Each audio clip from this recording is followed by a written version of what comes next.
and welcome back to the Demonland podcast. My name is Andy, and the D's kicked off their 2024 premiership campaign with a frustrating loss in the heat and humidity of Sydney, leaving many Demon fans pining for the good old days of 2021. Like 𝗟𝗟, who says, "Love your work, boys. I wouldn't have the stomach to turn the microphone on after that performance. I'm jumping in my DeLorean and travelling back to 2021.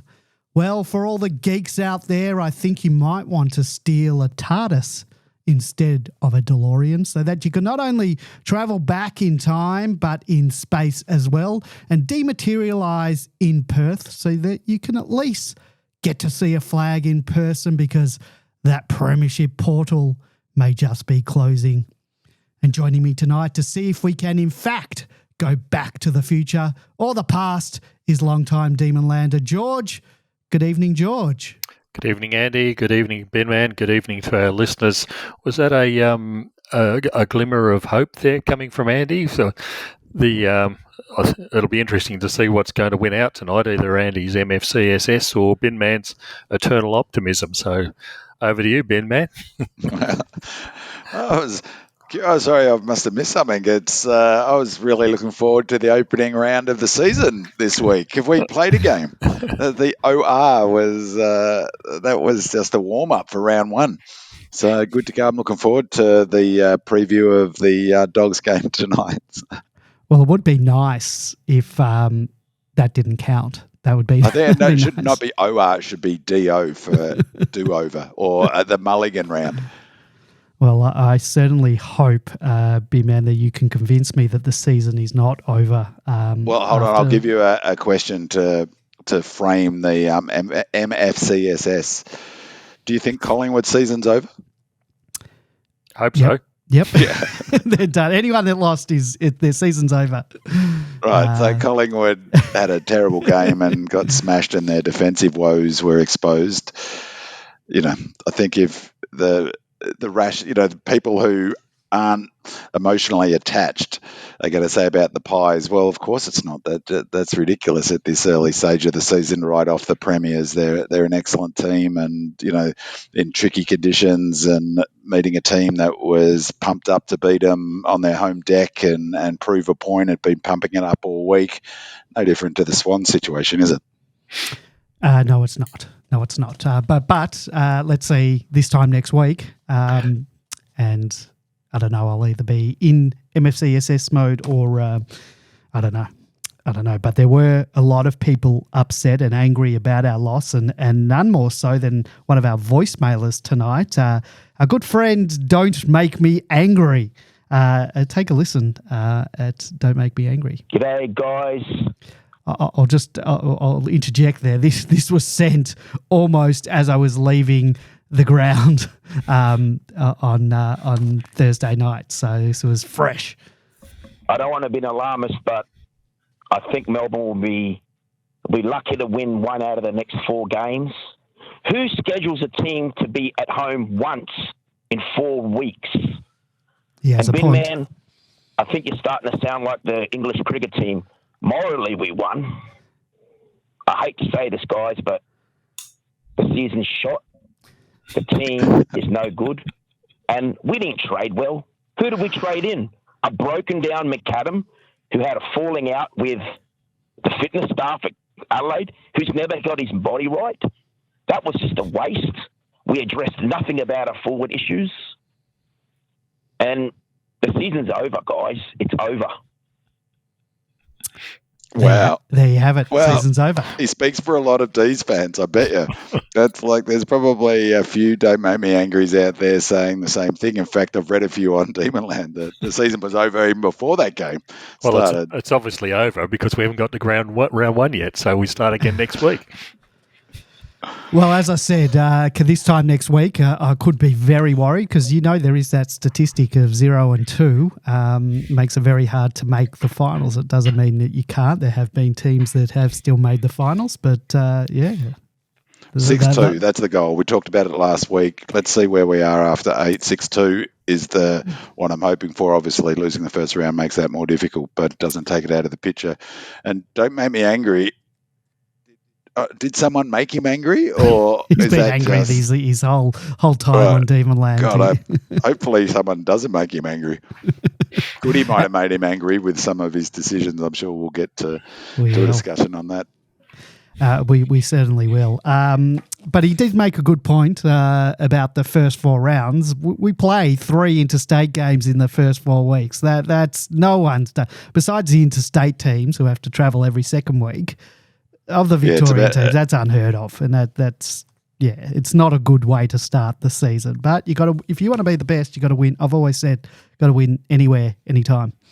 It's an interesting question about also the opening round all being played in Sydney, and I mean, I guess good luck to them. But it is moving the season forward 1 week or back 1 week, whichever way you look at it, and into the humidity. Into it's much more likely to be humid in Sydney and Queensland 1 week, or not much more likely, but that's still a relatively warm part of the year, particularly in Queensland.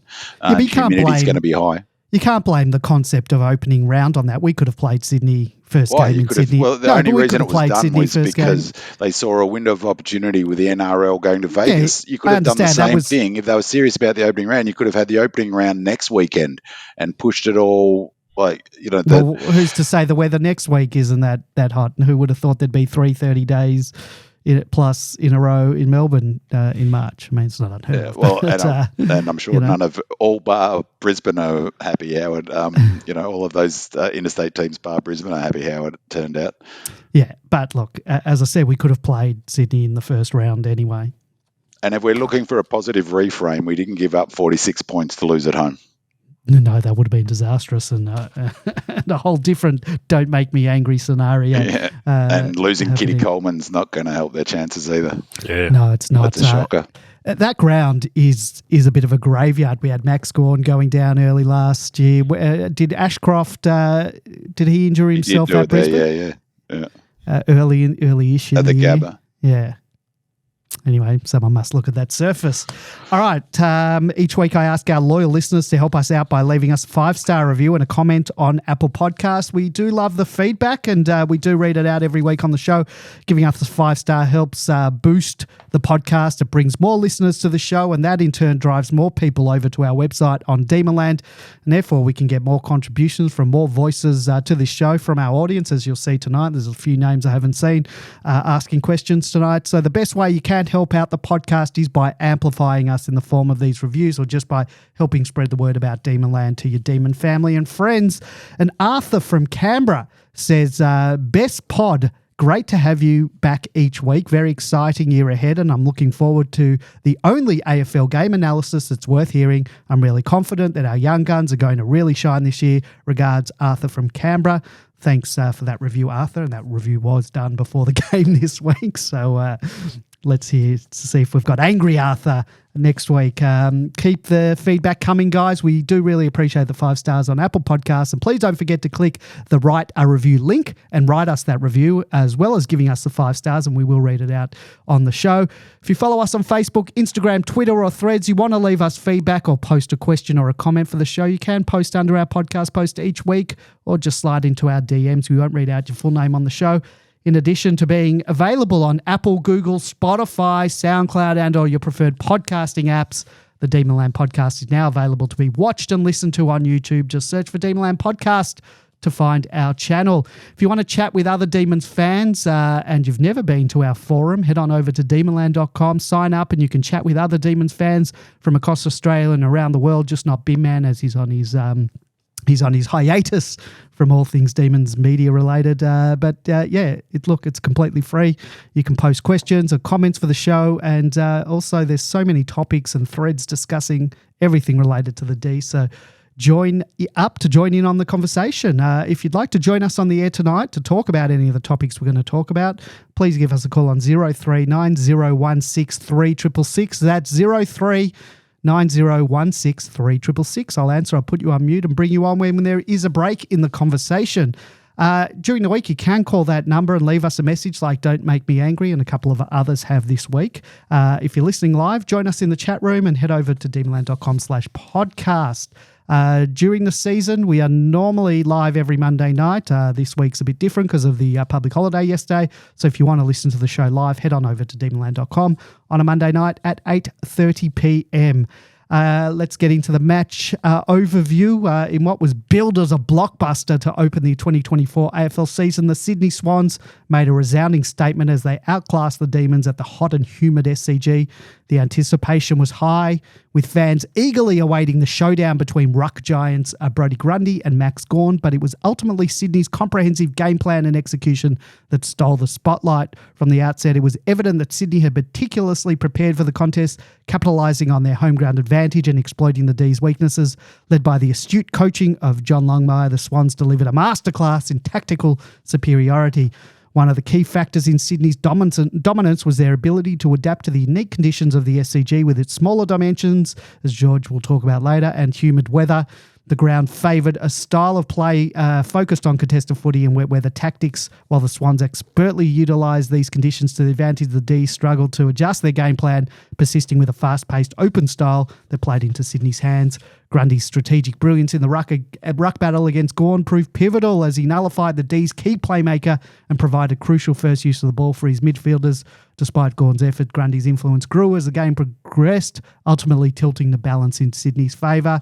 The absence of key midfielders for Sydney, including Callum Mills, Luke Parker and Taylor Adams, was seemingly inconsequential as Isaac Heaney stepped up to lead the charge. His imposing presence around the stoppages, coupled with Chad Warner's stellar performance, ensured the Swans maintained control in the midfield battle. While the Melbourne showcased glimpses of brilliance through the likes of Jack Viney and the occasional cameo from Oliver and Petrarca, their efforts were overshadowed by Sydney's relentless pressure and cohesive team performance. Bailey Fritsch provided a lone bright spot for the Demons, but their forward line struggled to break through Sydney's defence. The result might have been even uglier for the D's if not for their own formidable defensive unit. Stephen May was outstanding, and first gamer Blake Howes put in a solid first-up performance with 12 intercept possessions. Despite this, the Swans' ability to adapt their game plan and capitalise on scoring opportunities proved decisive in securing the victory. As the final siren sounded, it was clear that Sydney's comprehensive display had laid down a marker for the season ahead, while the Demons, they will undoubtedly regroup and take learnings from this defeat. George, you were at the game in Sydney. Your brief takeaways from the match, followed by Binman.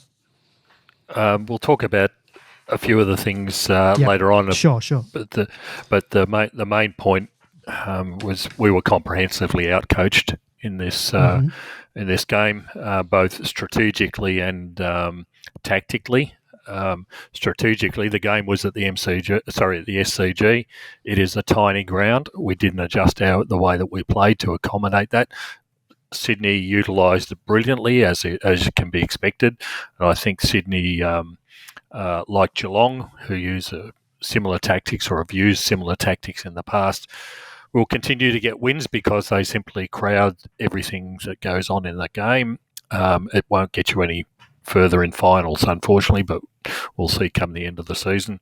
The other thing was the weather. We got exactly what was forecast.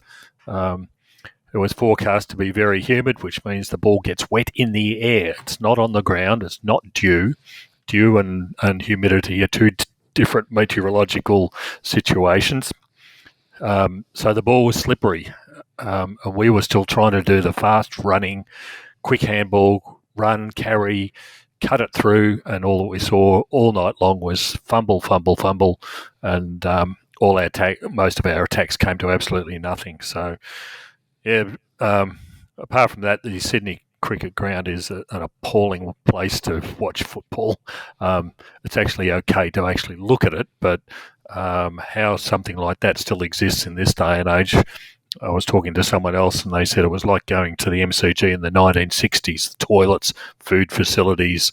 I think there are only two entrances for the whole ground, one for the members and everybody else goes through one other entrance. So heavens knows what would happen if there was a fire or something inside the ground. It is just substandard to be able to go to. But by the by, we were tactically and strategically overrun in this game, and it's disappointing from the coaching staff that they didn't react to what was obvious before the game even started, and then when the game did start, they didn't react to what was going on the ground. Big man, any takeaways for you? Well, it's interesting. I mean, there's a lot of interesting things about this game, and one of which is that aspect of tactically not adjusting, coming in with a game plan. I mean, the number one thing was it was curious that our model of territory and being a really front half, forward half team, and looking, not linking up with hands. We're clearly trying to. Maybe this is 𝗍𝗀𝗀𝘁𝗃's influence, and we're clearly trying to move it by hands and use that. We saw that against the Blues. And we had this conversation a number of times last year, and I know there's questions about it, so I won't go into it now, but the idea of not adjusting in the game is, it's almost a different conversation because Goody doesn't. So he's come in with a game plan that we're going to try and perfect, which is the run by hands. And, as we've talked about on the podcast a number of times over the years, he doesn't change his in-season. He doesn't move away from what the game plan is. Even, he doesn't. That's one of the things he's been criticised for a lot in terms of not shifting things. On the weather, we did come in with a relatively short side, so it was a really curious decision, I thought, to have Chandler. I assumed Billings would start on the ground, so that I thought that was really curious as well, starting Billings on the ground. But Chandler, Spargo, and Laurie all in the same side. It seemed to me that was and Billings as well. It seems to me that was a pretty short team. So that, from that perspective, that maybe that was a response to the potential of the slippery conditions. Though it was interesting, Trent Rivers said the conditions really surprised them. So maybe it was more humid than, you guys were both there. How humid was it? I was sitting in the stands sweating, and I hadn't been running or walking or anything. It was hot. And wet, yeah. It was 88%. And then the dew did kick in, George, in the second half. I'm not sure whether they were talking about it. And then there's a combination of the dew coming in with the humidity. So I was really worried as soon as I saw how slippery it was. At first I thought it was the pressure, and then I realised it's probably the pressure and the slipperiness of the ball. I thought we were in trouble because we've talked about this 2 years ago and last year multiple times about our issues in the wet. Or slippery conditions. Our record in similar conditions must be something like 210 or something. That it's where it's clearly a weakness of us. And I think a big one, is our best players aren't necessarily one-touch ball players, where the opposition's best players usually are. That's in there.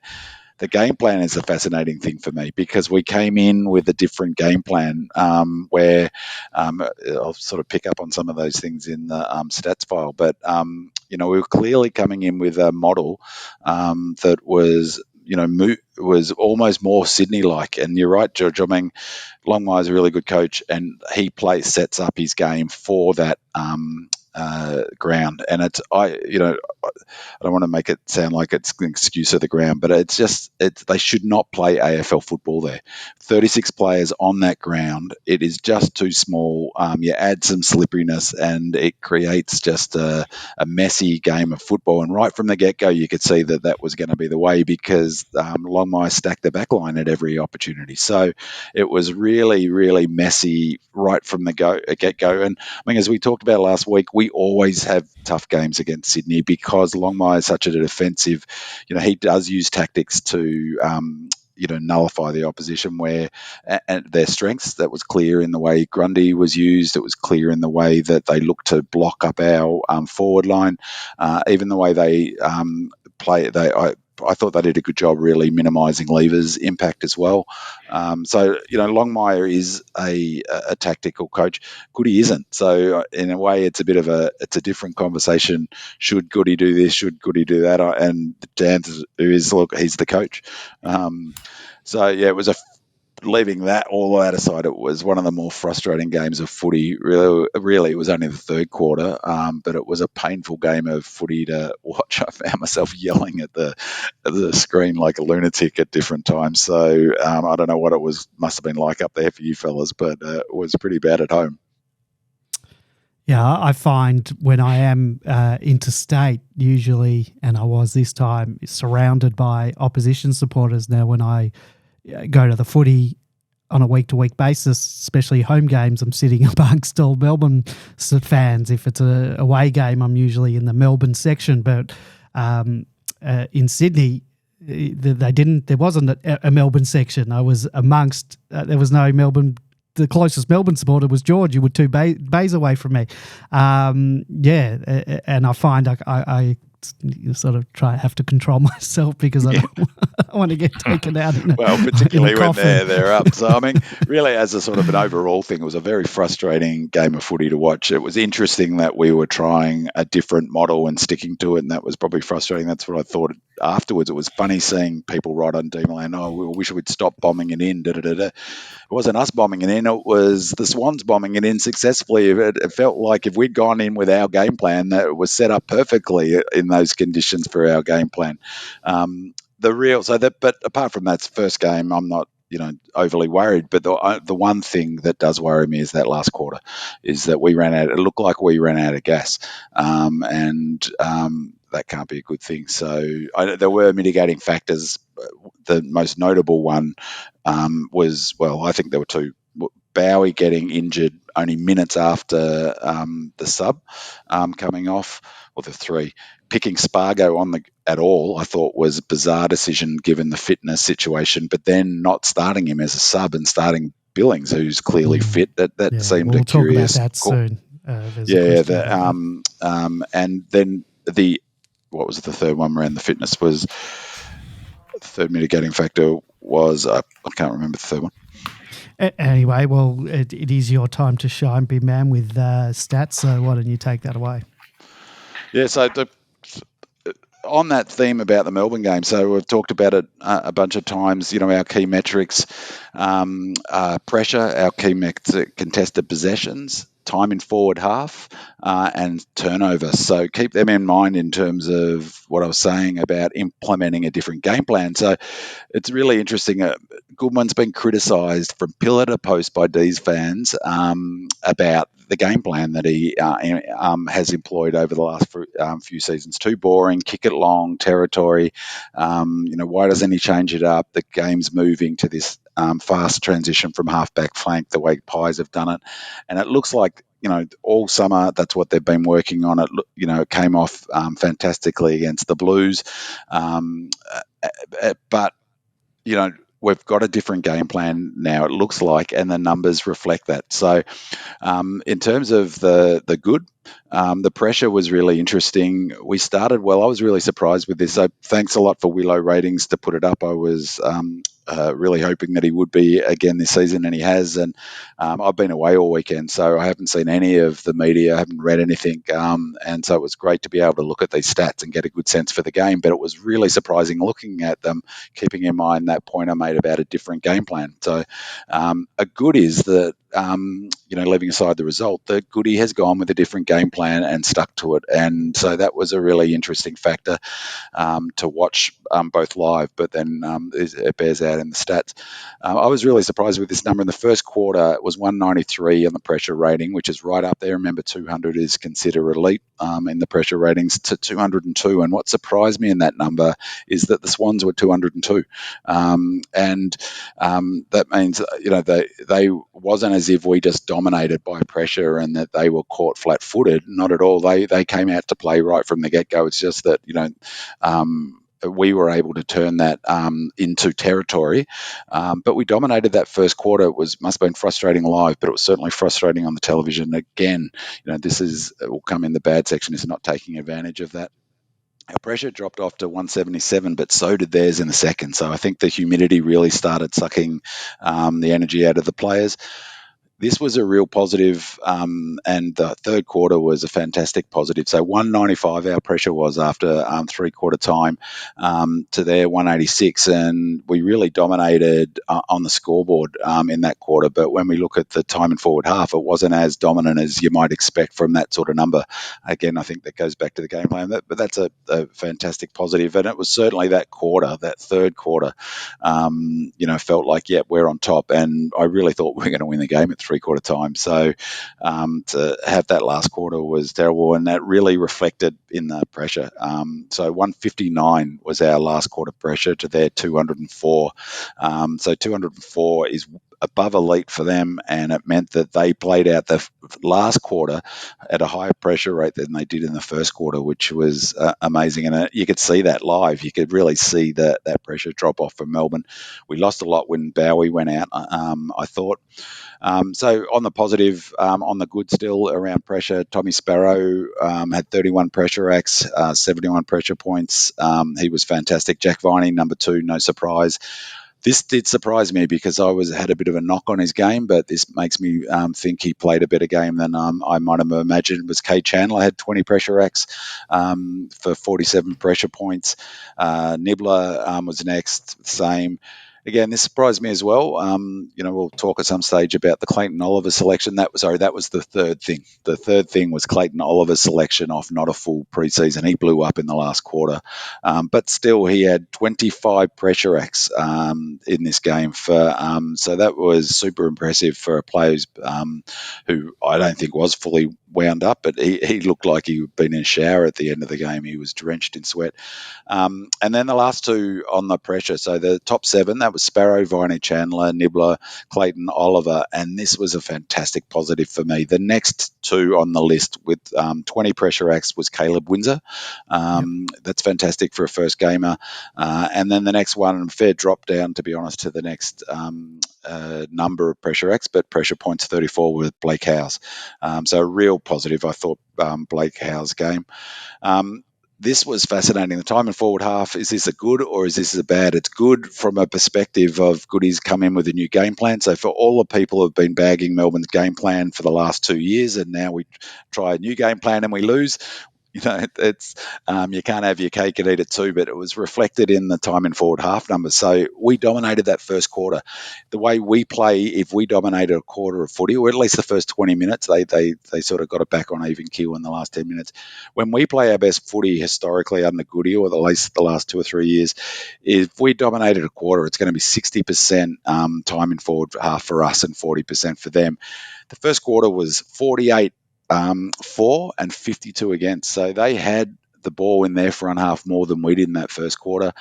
We upped our that in the bit in the second, but we couldn't convert on the scoreboard, 55-45.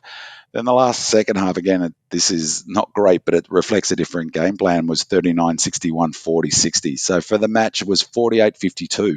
And that, they're clearly tweaking the game to look to move by hand, to handball more. We saw that in the numbers. Frustrating to watch because it creates a turnover opportunity, but clearly indicative of a game chance. So I'll put this under good. If you're of the mind that we needed to change our game plan to be more Collingwood-like, it's clearly what we're doing by those numbers. And they're also reflected in these numbers. So, again, a big number for the Ds is metres gained. They had 6,279 metres gained to our 5,534. So we were down 745 metres, which is really un-Melbourne-like. Historically, it was bad in the context of this game. It certainly helped them. They played a Melbourne game and they won the game of footy. And again, it was reflected in inside 50s. Inside 50s, we normally smash teams for inside 50, and everyone, goes up, it gets up about the fact that we don't take advantage of our inside 50s, and much better to have a lower number of inside 50s and score more. Well, that's exactly what happened, but we just didn't have enough inside 50s. We were 14 down, so 65-51. Swans were plus 14 for inside 50s for us. So that's good in the sense of it's a reflective of a different game plan, but it's really quite noticeable, those numbers. That would look like, if we had numbers like that in a game last year, that would be a 50-point loss because, unless we changed our game plan within it. This was a real positive and a surprise. This, it's a good thing about having these numbers. We were plus 11 for ground ball gets, 109-98. If you'd asked me before to guess that number, I would have said we were down. So that's really impressive in terms of our ability to, especially on a slippery night. We couldn't convert it into scores. This one good was, we were plus 3 for intercepts. They actually took more intercept marks than us, but we were plus 3 for intercepts. So that part of our game was positive. Set position shots we had only 6 set position shots for the night, so that's obviously not good. We weren't taking any marks up forward, but we were accurate. We kicked 4-2. So that's a positive. And then the last positive, the last good I could find, you noted it, Andy, was Blake Howes had a game high. Did you say 12 intercept possessions? Yeah, 12 intercept possessions. So that was a game high, and that's terrific in his first game, particularly after the first 10 minutes. He looked a little bit all at sea and made an error that cost us a goal. But after that, I thought he was terrific. So for me, that was such a bright light, his game, and made some really calm decisions, I thought. Bad, number one, the number one thing I felt like I was going back in that DeLorean, Andy, was not taking advantage of when we dominate the footy. You're always going to have swings and roundabouts in terms of who's got the momentum in footy, and you've just got to take your chances when you get them, and we didn't. Again, that's really an issue in this. I guess one of the things that frustrated me, our set shots were okay. It was our general shots okay in that period of time where we didn't take advantage, and our missed kicks inside 50. Langdon missed a shocker. There was some, and it felt a little bit, I don't know what it felt like live, but it felt a little bit like the players were playing tight. That shot that on the run that Frida missed, he'd kicked that 8 out of 10 times, and it would have got us away. This was a real bad one. Good early. We were 21 contested possessions in the first half. So I think we were plus 10 contested possessions after about 8 minutes of footy. Such was our domination in that first quarter. So we're plus 21 at halftime, and then they ended up winning the contested possessions, 146 to 145, meaning they were plus 22 in the second half. They really smashed us, particularly in that third quarter for contested possessions, and that was really concerning. Contested possessions is every team has that on the top of their board at quarter time. The other one, which wasn't a great number for us, was contested marks. They had 8 contested marks to our only 3. That helped them control the territory. We were down 5 for contested marks.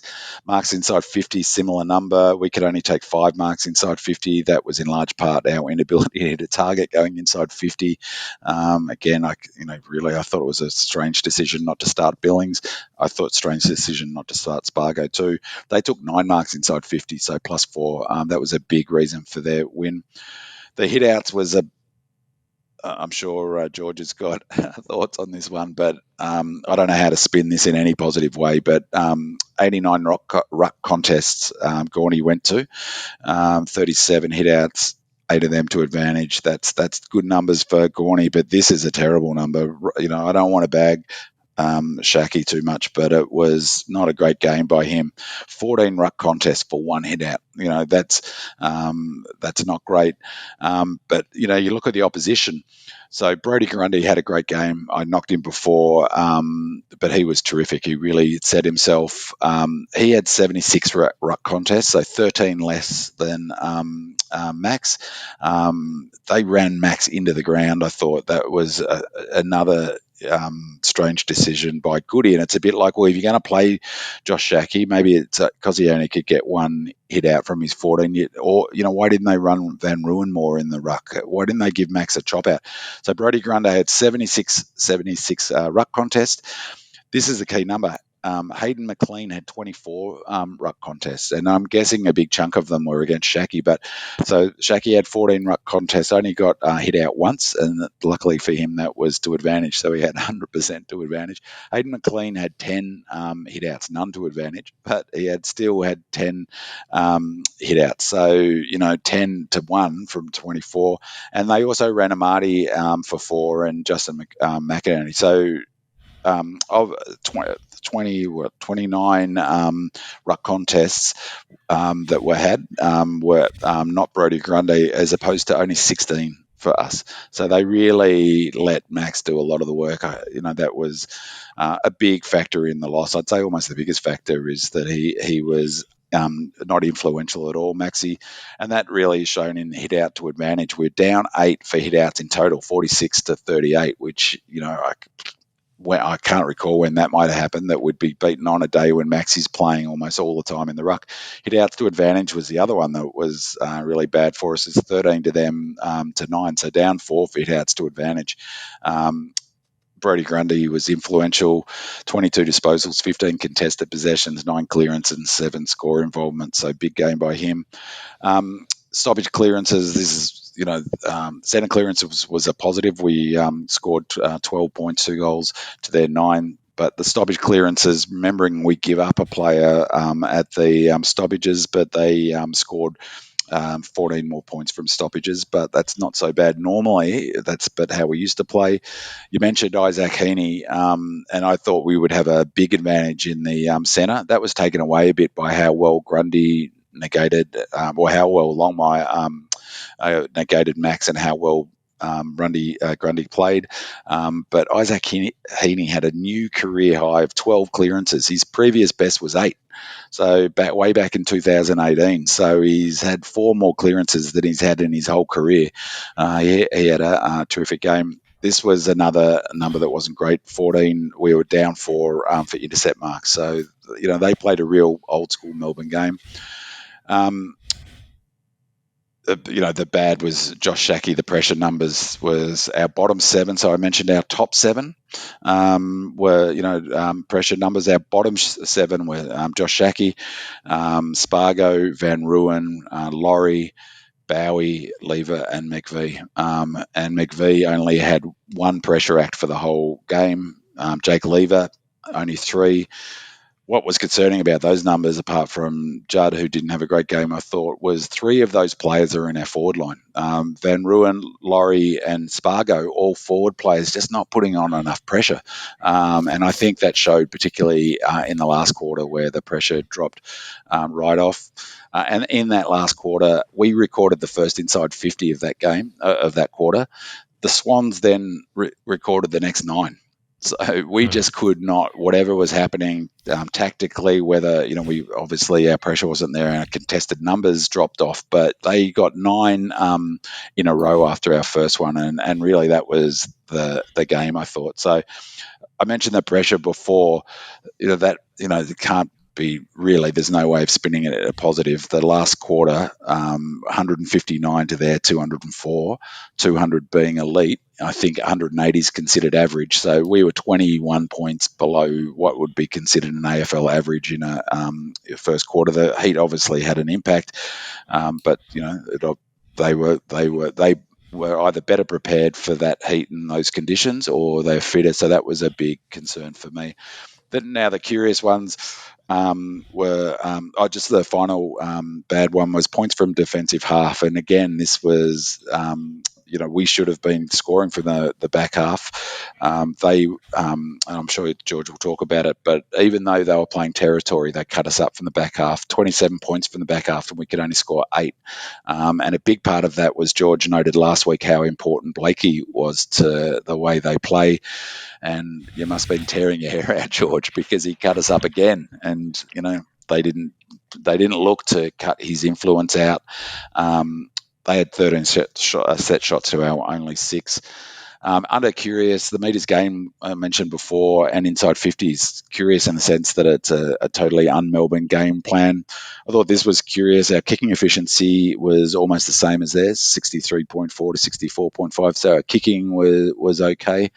And this was really curious. I thought 4 goals to 1 from outside 50. So both teams had 1 set shot from just outside 50. The Swans scored 3 goals from general play from outside 50. So 3 shots from outside 50 to our none. That's quite interesting. And 7 shots in total from outside 50 for 5 goals a point and no score. That's pretty amazing. I mean, partly maybe that speaks to the size of the ground, George, and them crowding up that forward line. And but there was more accuracy from outside 50 than inside 50. And they had 13 set shots. The other curious number was 13 set shots for 5-2, meaning 6 of their set shots didn't score at all. So that's kind of strange, and it's a good thing that they didn't, because we would have lost by more. The expected score was 16-point win to the Swans, and it felt, that feels about what right. 16 point feels about the right margin, but it still means that we would have lost. There are a couple of observations from the game. Firstly, about 𝗟𝗏𝗀𝗁. He was carrying the ruckman's shin guard in the first half of the game. They rucked him, and at halftime, I think it was, that was taken off him and put on Van Rooyen. So it shows how what the coaches thought about it. But your other point about the drop-offs in the last quarter in particular, we ran Max into the ground. It was appalling to watch. Yeah. It was a complete mismanagement compared to Grundy's, and that had taken place over the previous three quarters. Even in the last quarter, when we're 4 goals down with 10 minutes to play, you go, why is Max Evan on the ground? And he was getting frustrated the way that, I mean, I know there's questions, so we'll talk about him, but it was. Yeah, but it was just simple mismanagement of the workload that he was being asked to carry. You quoted all the Sydney ruckmen who were brought up against him effectively, and he was battling those, not just one or two, he was battling a number of them for the whole game. It wasn't surprising that they broke away from us in that last quarter. He was completely shot. Yeah, absolutely. And the other thing was that annoyed the hell out of me as I'm watching this. We'll talk about the ruck contest as it is, but nothing was done about the way that Grundy was rucking against Max until the very last quarter. We'll talk about that later. But the other one was Blakey with 529 metres gained, and we put 𝗟𝗏𝘀𝗁𝘁 on him. He's 23 centimetres shorter than him. It's just and ridiculous. on one leg coming off an Achilles. He hasn't trained for 4 weeks. Those are the tactical decisions in the game that's decided by we were in the game at 3/4 time. Those are the tactical decisions in the game that kill you in the end. And a big one of the other bad numbers for us, but. Well, it's got a question mark on it because bad in a game plan that's territory focused. But I've mentioned before that the critical number in footy now is scores from turnover, and the scores for turnover in this match were 55 to them to 41 to us, and it felt like that Blakey was a big part of that, George, because he I'm sure if I maybe I'm sort of confirmation bias on it, but he turned a lot of those turnovers into scores. If he got the ball on the turnover, he was fantastic at transitioning the ball, and we had no real equivalent because the player who I would have thought would have been the equivalent for us for ability to move the ball forward and create really good scoring opportunities is McVie, and I'm not sure if they put time into McVie, but he only got that one bit of play where he did the set-up goal for, I think, Frida. Was it Fritsch in the one where he led up the middle? But other than that, they shut him out of the game completely. And I thought he had a stinker, to be honest. And whether they tactically went to work on him because they clearly are trying to get McVie into those more dangerous positions. But we didn't do it. It didn't seem to put anything into. I didn't realise that we'd put 𝗟𝗏𝘀𝗁𝘁 on him. They ran 𝗟𝗏𝘀𝗁𝘁 with him, did they, George? Yeah. Right. It was awful to watch. So for them to get 14 more points on turnover was, that's almost the margin, isn't it? So it just goes to show how important.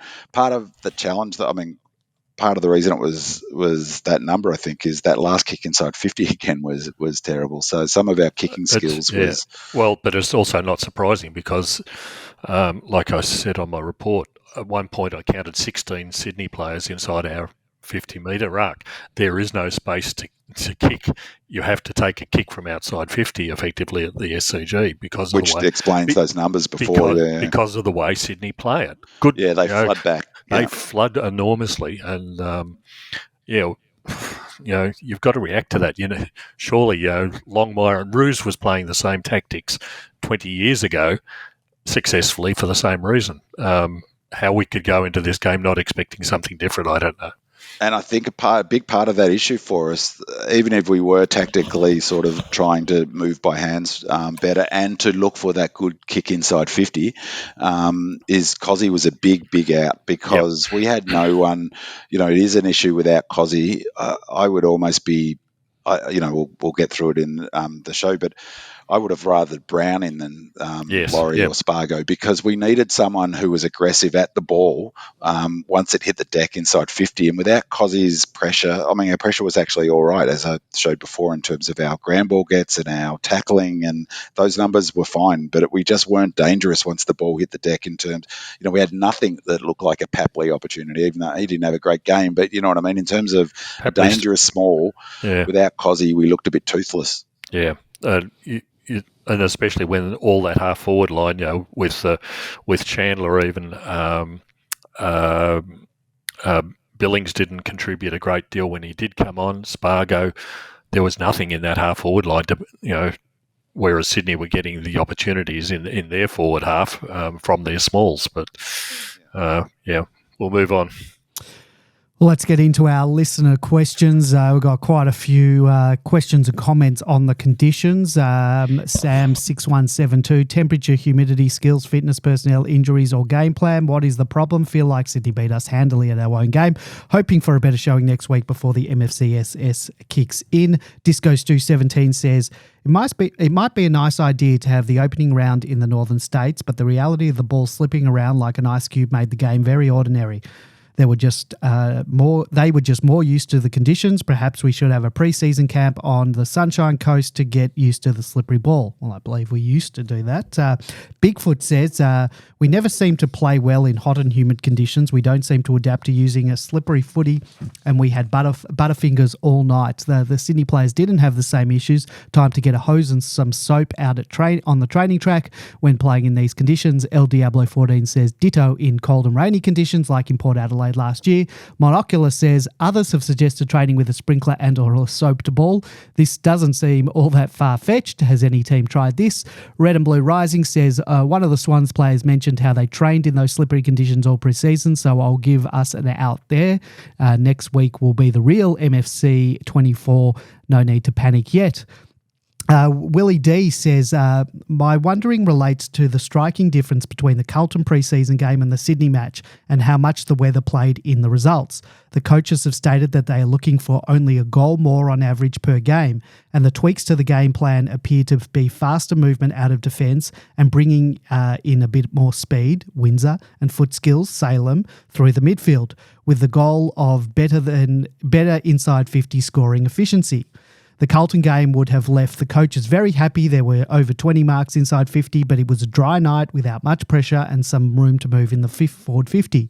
Thursday was the opposite scenario. I agree that Goodwin was out-coached on Thursday, but Goody is known for sticking to his game plan regardless of the conditions, with the goal of applying the strategy as much as possible for the players to become familiar with it. It often looks like stupid coaching when we are losing. Last year, we had a woeful record in the wet, and that has carried on this year too. Our bread and butter used to suit wet weather, a pure territory game, high contest, defensive, low scoring. However, the coaches understand the game has changed and we are evolving. It takes a long time for clubs to fully adapt to new game plans and master them. This is a roundabout way of saying that the weather was, for me, the biggest factor in our poor performance. Gore noted it was one of the most draining games he had played. Not only was it slippery, but it was humid. That started our problems, and the stubbornness of the coach and the absence of half our best forwards only seemed to exacerbate the issue. However, we were level with them at three-quarter time, despite everyone agreeing we were woeful. My question is, do we simply write this one off as a weather-related aberration, or is there something deeply flawed in our game plan, i.e. the coaches, or the execution of it, i.e. the players? Going with weather as the primary issue, but also think the adjustments to the game plan will take some time, and until we get Petty and 𝗍𝗲 back, we won't be executing to the best of our ability. Feel free to ignore this lengthy point/question/rant. Go D's. So both George and I were at the game. As we mentioned, it was hot as hell. Not as hot as the last 3 days we've had in Melbourne, but it was a very, very warm night. Add to that the humidity, and George mentioned 88%. And you get the slippery conditions that we did see on the night. I mentioned that I was drenched with sweat just sitting in the stands. And George, obviously the Swans train in these conditions at this time of year, so naturally they will be more used to those conditions. And we've noted in the past on the podcast that we do struggle to adjust our game plan in these type of conditions. And the great Albert Einstein said that the definition of insanity is doing the same thing over and over again but expecting different results. And now that's probably not the actual definition of insanity, but are we the supporters insane to expect that we change tactics in these conditions? And then I guess there's a separate question is, do we just write off this match, as Willie D said, as a weather/conditions issue, or is that a cop-out?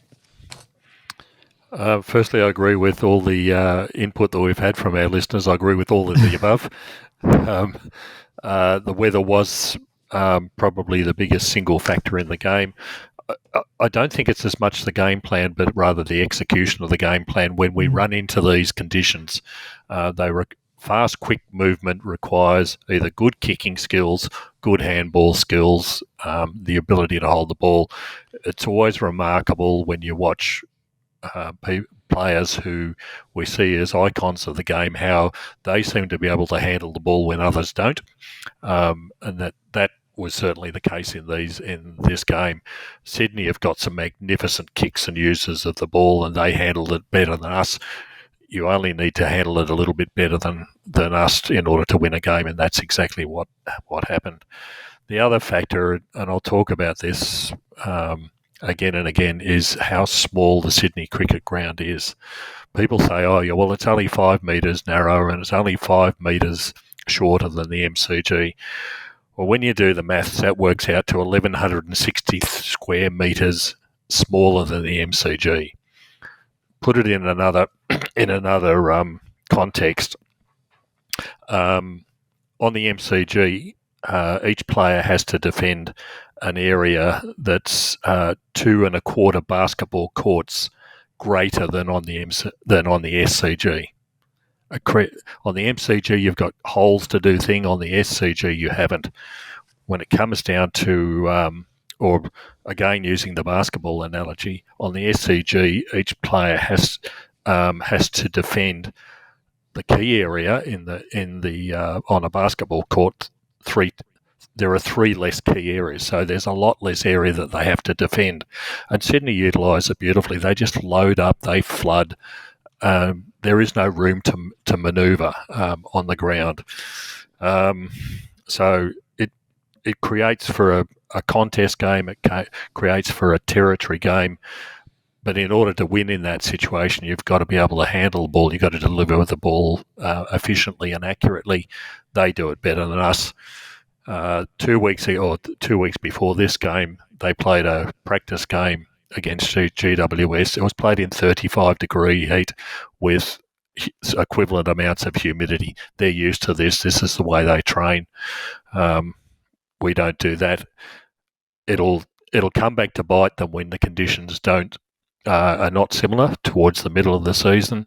The ground situation will come back to bite them when you start to play finals. Sydney haven't won a premiership for what is now 11 years. It's not surprising, but they keep on finishing up in finals. It took Geelong to realise that they had to change the way they played in order to win a premiership, because when you get to September, it's played on the MCG and other big grounds. It's not played on these little tiny suburban ovals that the SCG and Kardinia Park are. It's interesting that, George, you say about like the difference in their handling and the kicking. I actually think that in the numbers, I'm watching live, they made a lot of errors and a lot of errors. And when you're watching your team, you just see, I guess, yours. They made a lot of errors that they were more in key plays. They were more sharper. So Gordon hit a couple of beautiful kicks. Warner was fantastic, Blakey, but I thought the difference was, to be honest, was they handled the ball so much better. And it's interesting about, the game plan and adjusting. We've talked about this before, but there's, 2 types of coaches, and Longmire's of that sort of type of coach like Clarkson, and who's much more likely to adjust on gameplay. And, Goodwin, Wiley D's right. He's a coach that sticks for better or worse, and for a lot of people, it's for worse. But he has a way. Here's how we play, and this is how we're going to play. He's so systems focused that it's been a reason. One of the factors of struggling in the wet weather is not adjusting, because he's clearly got a philosophy of, during the home and away, the risk reward ratio. There's more risk even losing a game than come finals, not being super drilled with a particular way of playing. He's got a system. The challenge a bit is that it looks like, from the game we played against Richmond in the practice game, the Blues practice game, and now this game, they're clearly trying to implement a modified system, so that's less territory based and more fast transition. So, as I said before, fans have been screaming for this. It's just ironic that on a day where it would have been better if we just kicked long at every opportunity and won those ground balls. But, that is Scooty all over, and it's frustrating, I guess. So, you can have a conversation about that philosophy, but it's good or bad. That is the way Goody coaches. What I'd say about the weather, there's clearly an issue for us. I think there's game plan's part of it, and there's two, not so much that territory versus transition game plan. I think the big part of it is how much we depend on Max. And so you take him out of the equation, and he gets, how many marks did Max have for the game? Do you know any? One.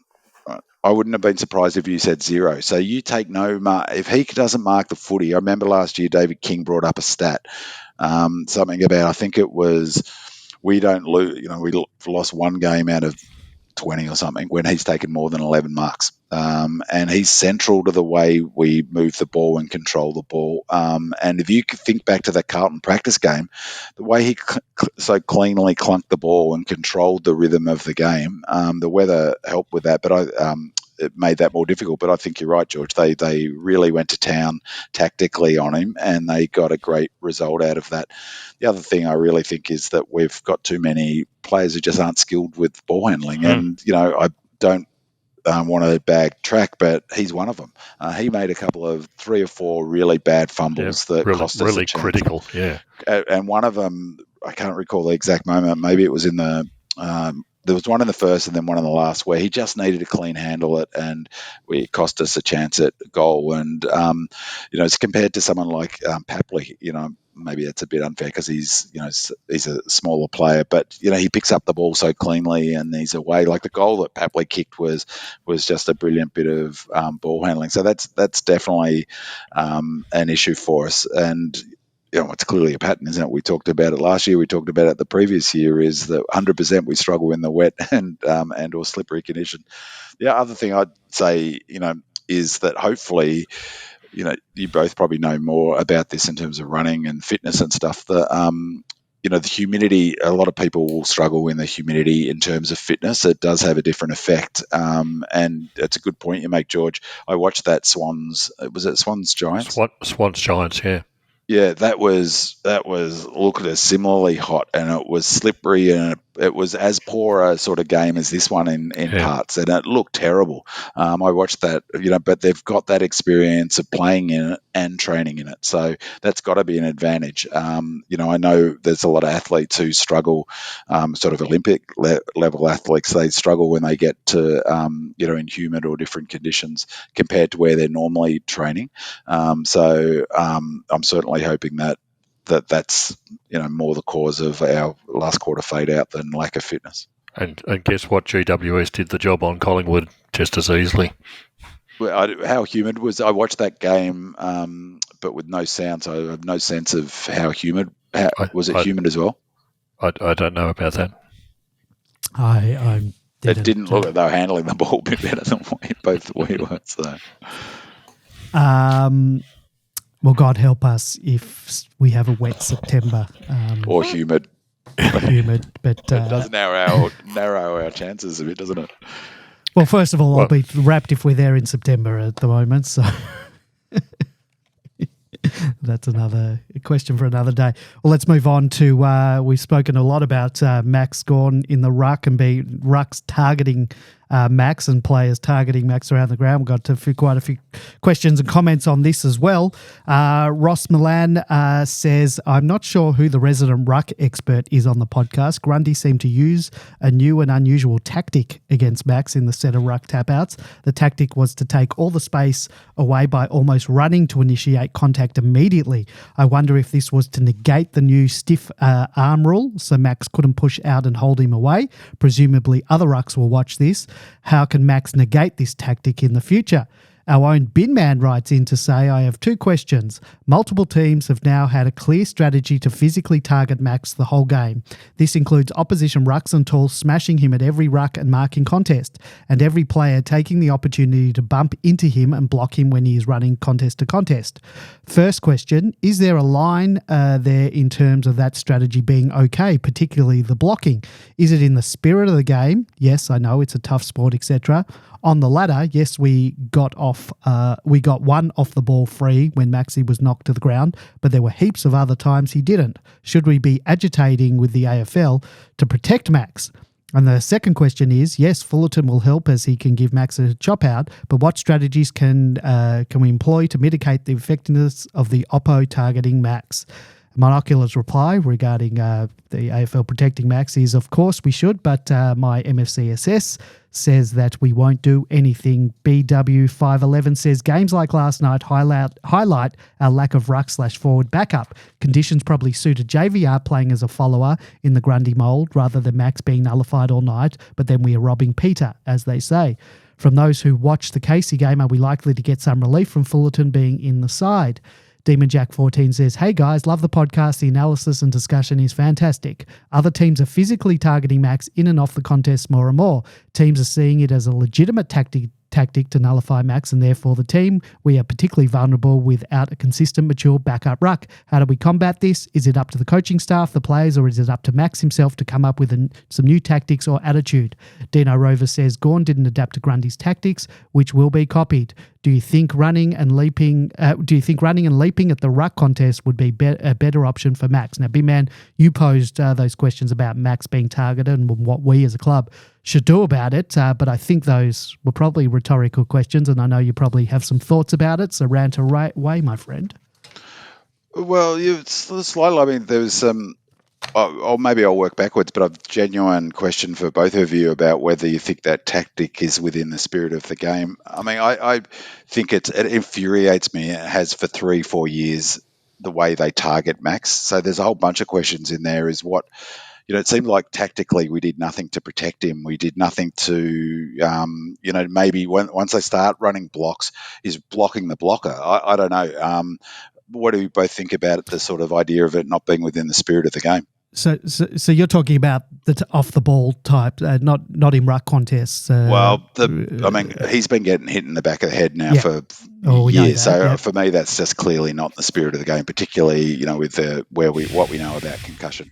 But I'd be curious about George's opinion on this, because it's a basketball. That's what they do in basketball for the big keys, is that they make it difficult for them to get to the boards, and it's illegal. Like, it's an off in basketball. You're not allowed to do it. Like, it's a blocking foul, and they were doing it all the time, and he only got that one free when he ended up knocking over. I'd be almost thinking Maxi should fall to the ground every time and flop, but it seems to me that it's sort of in the spirit of the game of you do everything you can to, if you're not getting called up on it, and, you do what you can to maximise your advantages. But, blocking off the ball, it's the running from one contest. He gets to so many contests. He's so fit and he's so central to the way we play. I can see the logic of it, but I thought it's a free kick. Isn't it a free kick if you bump 15 metres off the ball and they're just bumping him, It's a funny line, so I don't know. What do you guys think?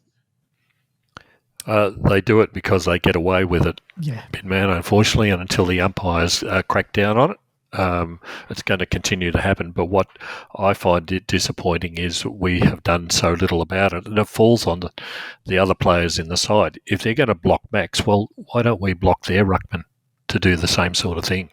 When they bump Max deliberately off the ball, well, that player who's done the bumping, he has an opponent. He should be going to that guy and saying, here's one courtesy of our captain, don't do that again. We've got to do something about it as a team, not just depending on Max to take the bruising and the battering, because that isn't working. Again, it comes back to tactical decisions on the day. If you want to play like that, then we'll play like that as well. Exactly. It's not going to help the issue targeting the opposition ruckman, because they're not as influential as Max, and they're just really we have to find a way of, one, the umpire should call it. If it's a free kick, that's why they hot on it in basketball, because blocking is a skill, and they do it in marking contests. Like they cracked down on that last year. Well, why is it any different? If you're blocking the run of someone who's trying to get to the next contest, that should be a free kick, I think. But I agree that, what I'd like to see is the Melbourne players targeting the blocker. They'll have players who do, it's everyone. If you watch it, every player who has the opportunity to bump Max bumps him as he's running to the next contest. Yeah. Well, he needs to be protected by his teammate. But the other issue, George, in this match was exacerbated by 𝗟𝗶𝘀𝗁𝘀 only having 14 ruck contests. So you run Max into the ground and he's getting bumped. It really makes a case for one of the strategic things you can do is have a decent second ruck who you just put Max forward, or you put him on the bench, bring Fullerton in. So, I would assume that's going to happen. I would say as soon as they give Fullerton the green light, he's got through a couple of 𝗟𝗶𝘀𝗁𝘀 practice matches. I'd say he has to come in for 𝗟𝗶𝘀𝗁𝘀. We can talk more about that later, and we'll see what he can do. Well, I mean, jury's still out until we see what he can do. The other thing that we need to look at, and again, this frustrated the hell out of me at the game, was that in the ruck, certainly in the ruck contest in the middle of the ground, there was no adjustment made to a way that Grundy was basically blocking him in the ruck. Which is that legal? Because I wasn't clear on that. Are you allowed to cross that line in the centre ruck contest? You obviously are, because he did it every single time. I think the centre line only applies until the ball's bounced. Right, and then you can move. And then you can move. But what really annoyed me, this again comes back to the basketball experience. Grundy was blocking him, sort of throwing his back into Max to stop him being able to jump and pushing him away from the ball. Well, that's fine, except that we should have adjusted. The ball can only go in one direction once they do that, and that's back to where Grundy is coming from. Our other mids should have moved around there, because that's where the ball's going to go. Max can't hit it over the back of his head, or Grundy can't hit it over the back of his head in those circumstances. We didn't adjust. Max eventually started his run from sort of where the centre line crosses the circle instead of coming directly from the opposite direction. That frustrated Grundy's attempts to try and block him because the ball was somewhere else. But the lack of tactical nous, that's the sort of thing that the assistant coaches should be calling on. We've got ruck coaches who should be looking at that going, say, hey, this is what Grundy's doing. It was obvious from the first quarter. What do we need to do to adjust to this? And we didn't. It was a very effective, credit where it's due, it was a super effective tactic. Absolutely, yeah. Made me wonder, like the intel that Grundy brought with him, having trained with Max. I mean, how many hundreds and hundreds of ruck contests would have he had with Maxie at training? And perhaps he, through trial and error, he came to the sort of conclusion the best way to level up or beat Maxie is to do that, with training with them. But certainly front on, he's not going to beat Max. So they adjusted, but the danger is the next time we play, you'll find English doing exactly the same sort of thing. With the blocking, I think the other challenge, though, is that you don't want to be undisciplined. And how often does it happen is that a player's running to block Max and then we bump into the blocker and we get the free kick against us. So, it's going to happen. Port have been doing it now for a couple of seasons, almost exactly what the Swans do. And maybe it speaks to a weakness, I guess, in terms of how much we depend on Max to have a good game for us to win. Yeah. And remember, we do have a ruck coach that's busy working out our forward line woes, so let's move on.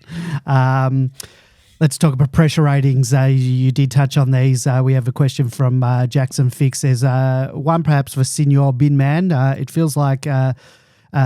It feels like we've become pretty good at jumping teams early with contested possession and forward thrust, but with the 5 to 10 minutes of dominance yielding no scoreboard pressure. Is it possible to look at pressure ratings for parts of a quarter, i.e. the first 5 minutes for the Sydney match and then our 2 pre-season matches? Starting to feel we may well be better off reserving some gas early in the early parts of the match and picking off the opposition like they do to us. Now, I doubt that you would have any pressure stats for the first 2 pre-season games, man, but is there anything in terms of any of the pressure ratings from this match in terms of the early parts of quarters? No, I mean, you can see it. The only time they have it. I've said before that I was a bit dubious about how useful the pressure ratings are, but the pressure rating came in because the clubs asked for them, and they have a running number at any given point in the match that sits in front of them on a screen in front of them. So we don't have access to that. We don't. No. So but on the call, they often on the commentary they'll often talk. If it's a Fox game, they'll often talk about what the pressure numbers are. But so I'm guessing just from also the contested numbers, because we were plus 10 contested possessions after about 8 minutes of the game, they said on the commentary, and that's a good sort of correlate with pressure. So the eyes said that our pressure was immense in that first 15 to 20 minutes. Our contested possession number says the same thing as to whether we should score. Yeah, well, as for whether we should keep some gas in the tank, and there's so much statistical benefit for getting a lead early. Like teams that get to a 15, 16, 20-point lead early statistically win the game, a lot of times. So, the key is taking advantage of it. That's the problem. And we should have taken advantage of it. We should have been 3-4 goals up after 15 minutes. And for me, that's not about game plan. I mean, now we're talking about a different game plan. It was execution. I mean, there was one in particular, I could have picked out any, but there was one in particular, well, 2. Frida missing that goal, it felt like, he's such a good kick that where he's running around onto his left foot, he gets that goal, 8 times out of 10 and completely missed it. Speaking of which, while I think of it, that was the most ridiculous goal he got after that advantage. We were lucky to get that goal. And the other one was Langdon missing a target inside 50, clear open target. Missed it. We got a turnover. That was really critical. We got a goal in the end that 𝗍𝗀 got. 𝗍𝗀's goal where he got. Was that in the first quarter? 𝗍𝗀's goal where he kicked first quarter almost in the square. Yeah. No, the one where he kicked from 40 metres. Oh, that was later. Yeah. Well, that was before the lead up to that. There were 3 missed opportunities to hit a target, and that's the thing I guess I've been banging on for about 2-3 years. The other thing about wet conditions or any tricky conditions is any tricky conditions exacerbate poor technique, and we've got a lot of poor kicks. It's simple as that. And Langers is a great example. Technically, he's a woeful kick. So's Track. He's technically a really poor kick. If you add any variable in like sort of poor conditions, slippery ball, then the bad kicks are just going to get worse. To the Gouldens and the Blakey, who you go, wow, they're good kicks because their technique stand up under pressure. So that really hurt us. If you go back to the Carlton game, though, we scored. We were taking our opportunities, and it depends what stock you put on it. But if people were saying Carlton were a good team having beaten Brisbane, well, they played pretty well against us, and we beat them. So I think you can emphasize that this game from that perspective. But yeah, definitely frustrating in terms of those kicks, particularly from Langers, who had a fair bit of the ball, I thought. All right, next one is also from the Jackson Fix about our midfield setup, and he's also asking you, B-Man, I would also love a direct comparison of our midfield setup / positions last night versus the finals in 2023, and also versus the practice match against Carlton, where it felt like 𝗟𝗶𝘀𝘁𝗃 and 𝗍𝗏 ran through the guts more. So do you have any insight into our midfield setups in this game? Yeah, so our centre bounce attendances was, as I mentioned before, Maxi went to 21 for the centre bounce. So he was there 80%, 88% of the time. His average last year was 64%. So it speaks to what we're talking about, over relying on him and maybe no confidence at all in 𝗟𝗍𝗃𝗁, I'd have to say. Begs the question why pick him. But Jack Viney went to 19. So he was at 79% of all the centre bounce attendances. 𝗟𝗶𝘀𝗁𝘀, he was 15. Track was 14. Sparrow was 13. Christian Salem was 9. So he was our, I can't remember the number, but he was our biggest attendee at centre bounce attendances in the Carlton game. So that was, I'm not sure whether, did he go back when Bowie went off? Yes, he did. Yeah. So which was another tactical error. I think you took one of their better midfielders away to sit him on a half-back line where he did very little. In a crowded back line, I think that's a good point, George. And then after that, you've got Nibbler, Spargo, and they're the only other mids who did any time in the middle. So, that looked very much like Carlton. So, except for the fact 𝗟𝗏𝘀𝗃𝗁𝘀 was in the team. So, in terms of last year, it's similar as well, except if you just take out Gus and put in 𝗟𝗏𝘀, it would be about the same in terms of the finals last year. We in that Richmond game, remember we used like 8 midfielders. There was 𝗏𝗏𝘃 as well. There was Nibbler, but against Carlton in a real practice game.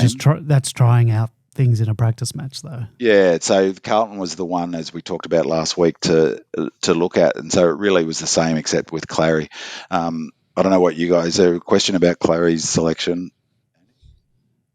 I don't. I mean, well, I thought if you don't have him, to be honest, I was surprised he was picked because for a whole range of reasons, as I said last week. Who do you replace him in the midfield? Who do you replace him with in the midfield? Yeah. Well, I mean, he played pretty well, didn't he? Still got 30 possessions, and he ran out of gas in the last quarter. Yeah, but, he did, but so did a lot of other players. Yeah, and no one else who's replacing him is getting 30 possessions, whether they're effective or whatever. No one's getting close to that. So yeah, I don't know. We'll move on. Go on. Yeah. No, I was going to say, well, what about there was the thread on Demonland? I didn't really look at it much. Open up the first thing of the question marks over him playing and there being some sort of upset about it because the expectation he was going to miss through discipline. Well, I don't know. He must have done, unless they've rushed him back because of the Gus thing. He's seemed to have done his penance, whether it was a soft suspension or whatever. Obviously, they're not going to talk about it and say exactly what was going on, but he was training away from the group for a long time, and even once he came back, he was training with the group but away from the group. He's been back fully integrated into the team now. I guess like from a fitness thing, it was doubled up by bringing 𝗏𝗏𝘃𝗃 in because 𝗏𝗏𝗃𝗃 had a limited preparation. Well, why didn't we play him a bit in the forward line then or something like that? Yeah. But I would take him at 80% over some people 120%. And based on what happened over the summer, he wouldn't have been playing at all if he hadn't reached his KPIs. It's you do this and we'll do that. And the fact that he's there indicates that he's done that. But yeah, it's still beyond me. And again, tactically, why 𝗏𝗏𝘃𝗃𝗁𝘀, who hadn't trained basically for the previous month, was in the side at all. I mean, we weren't even considering him last week. It was a question mark. Would Billings, would Brown Dog be the sub, or would Chandler be the sub? Yeah.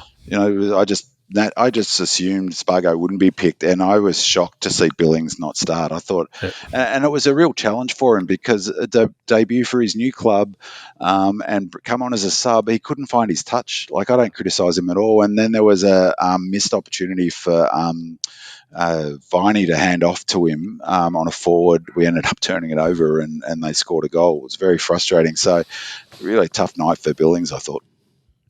Let's talk the debutants. Singer says, how did the panel see the games of our debutants, Windsor and Howes, and also Billings once he was subbed in? D. Zephyr says, one big positive was Howes' debut. I thought he got more comfortable and confident as the game went on. Thoughts on his debut? Dino Rover reckons Howes and Windsor showed enough. GS77 says Billings was match fit, played well in the practice matches and was promoted as one of our 3 debutants by our media team, yet come game time he's warming the bench as a sub and we see an ineffective and underdone 𝗟𝗏𝘀𝘁𝗁 take the field following an injury layoff. This follows a litany of perplexing selection decisions going back to late last year, i.e. the dropping of the energetic Turner on the eve of the 2023 finals, 𝗟𝗏𝗀𝗁 as the unused sub, etc. Was this the right call? So, George, how did you rate our debutants and what did you think about Billings? And we've just sort of touched on this. Yep. He's had 2 injury-plagued years. He's finally trained all pre-season and he's been very impressive from what I've seen. He's improved our forward connection, as we saw a number of times in the Carlton game. And now he's been used as the sub in preference to Charlie 𝗟𝗏𝘀𝗁, who's barely trained, as we said, in the last 3 to 4 weeks with an Achilles injury. And I saw him after the match, and he at the airport, he looked like he had a leg amputated. He was limping that badly, and he wasn't even named in the injury list that was brought out today. So who knows what's happening at this club? But thoughts on the debutants and I think else you want to add to Billings? You've covered off the Billings and 𝗟𝗏𝘀𝗁 situation pretty well. Yeah. It was just absolutely and completely perplexing. Very impressed with Howes and very fortunate for us given the injury to Bowie. Howes has almost cemented a position in the side. He really, apart from when he made an error in the first quarter, and for a young kid to come back from that in a really tight game, it was very impressive. He did exactly what he wanted to do. And the defenders were under an enormous amount of pressure in this game, simply because of, the ground and the conditions. The ball was in there an awful lot of time, and they were repelling the attacks quite successfully. So that was great to see. Windsor again, very fortuitous that he's come through, as Hunter is still a couple of weeks away at the very best, and that's assuming he gets his position in the side. But Windsor did particularly well again. He's got the speed, he's got the football nous. He obviously hasn't got the strength yet that's required of an AFL type footballer, but perhaps we wouldn't say the same thing about Langdon either. He's not exactly someone who's endowed with the guns. But yeah, Windsor's looking very, very promising.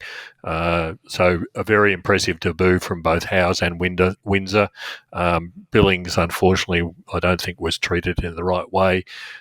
Don't expect him to get a lot of possessions. He's not that sort of player, but the possessions he get will be quality. I hope he gets a better opportunity next week.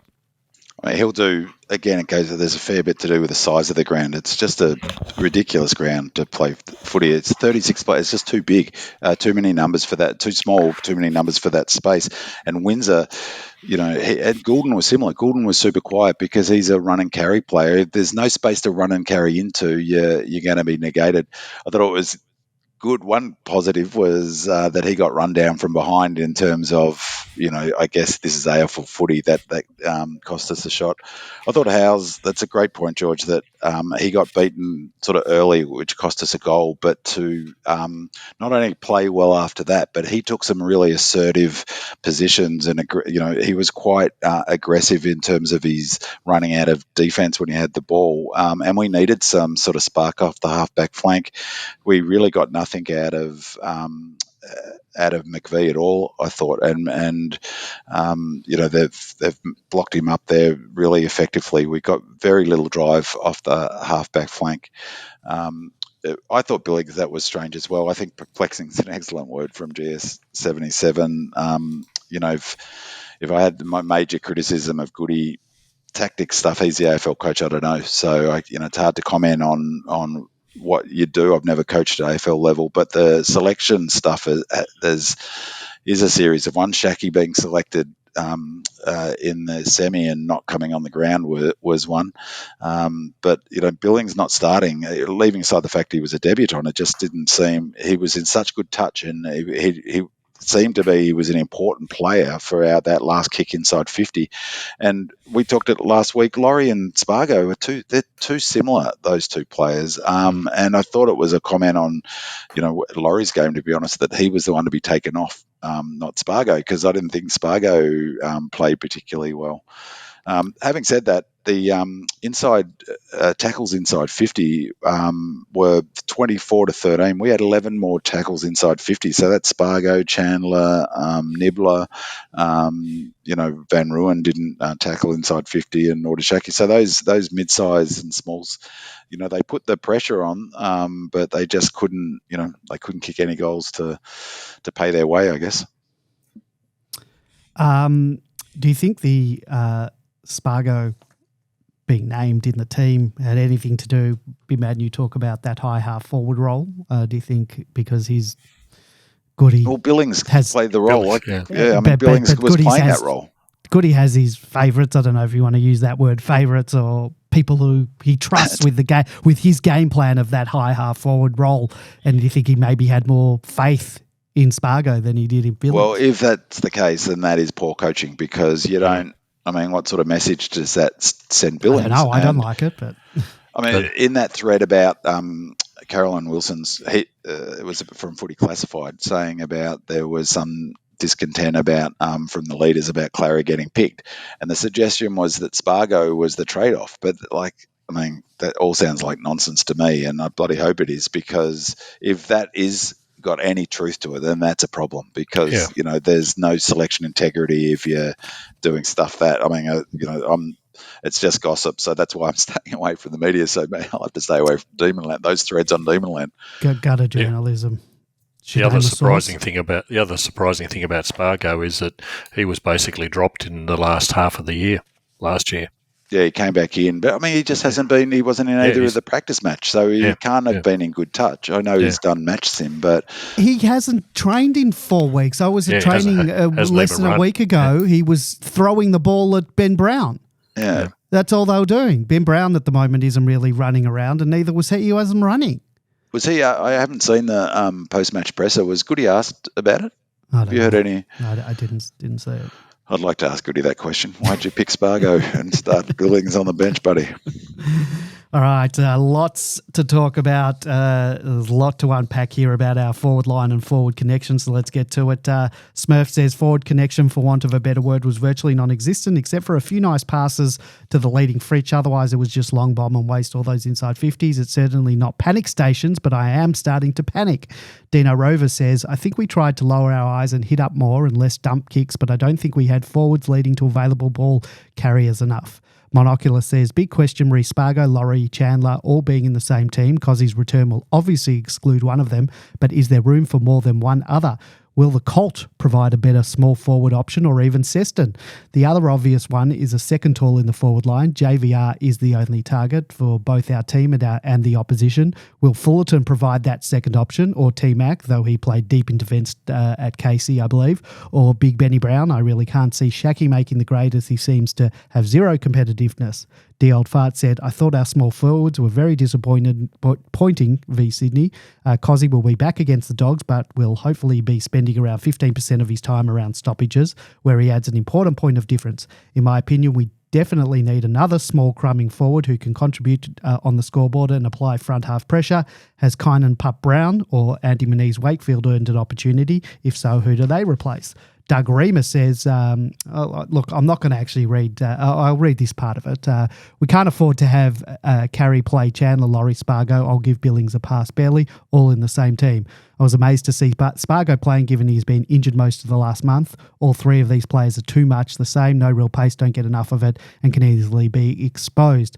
I'm not going to go into his thoughts on 𝗍𝗃. I was contemplating reading it, but I think it is way too harsh. So I'll go with the chief, who's been a little bit more diplomatic when he says, no doubt Josh 𝗍𝗃 is a terrific young man and he has done very well to have a 10-year AFL career. I don't want to bag one of our own, but until Josh can show that he can handle physical contact and eradicate the half-hearted, one-handed marking attempts, he simply shouldn't be picked. What has happened to team standards? What impact does continuing to select a player who is an AFL ready have on the rest of the playing list?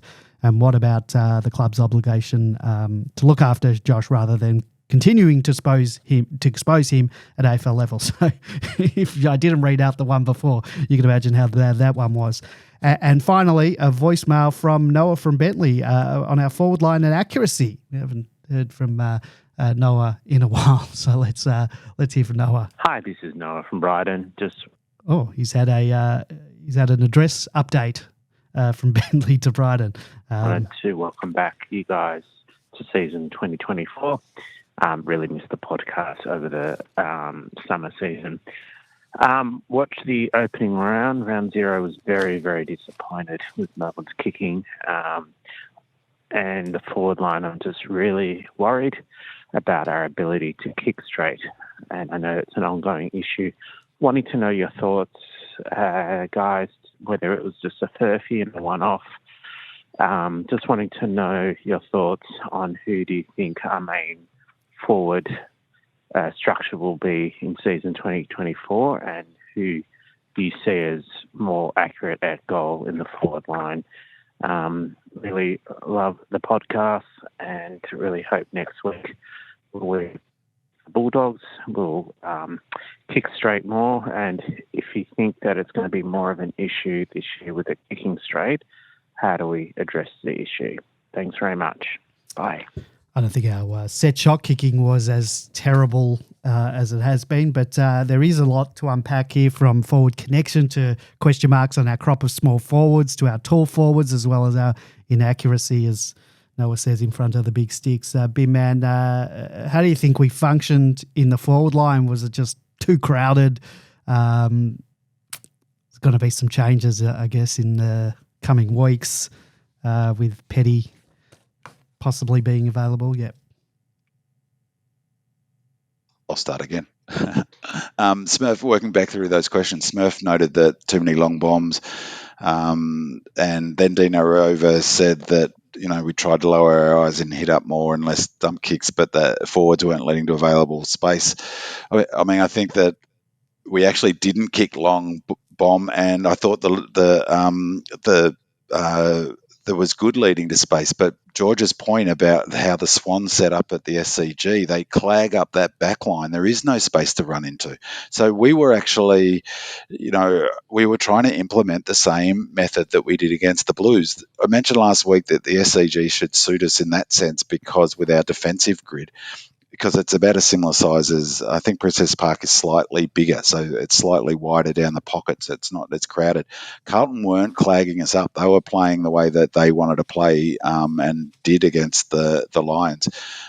So we had space to move the ball into. One of the things that frustrated people last year was, winning the inside 50 by 20, but it always been crowded.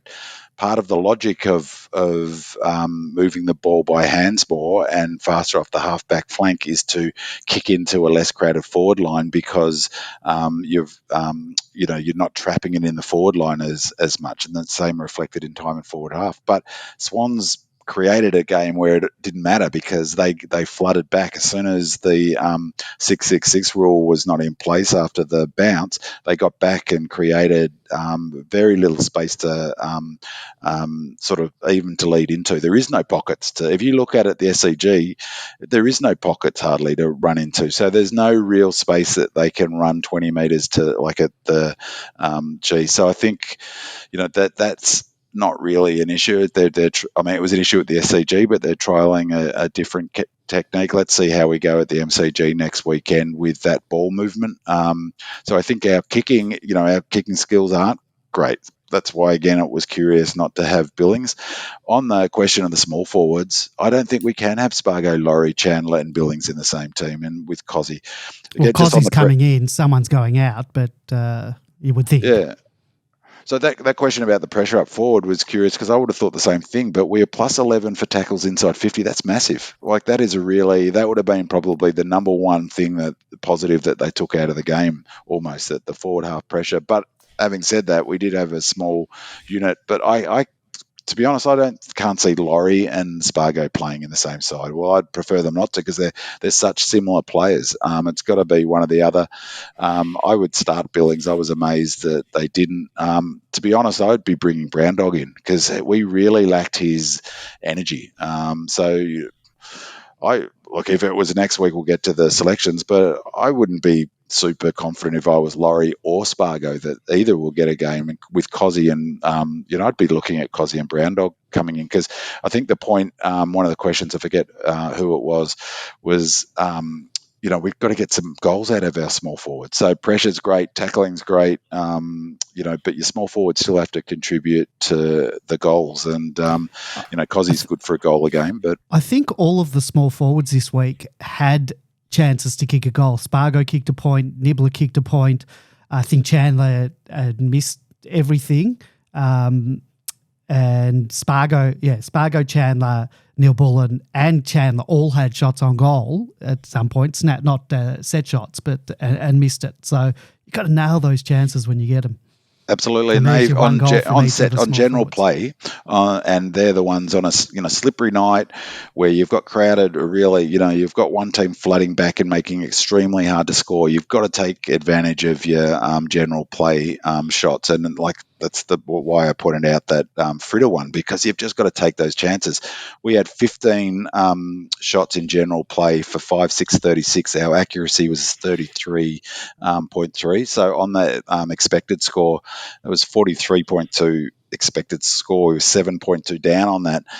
But Sydney, they had 16 shots to 7-8-50. So they got 14 more points from general play just from the one more shot. Their accuracy was 43.8.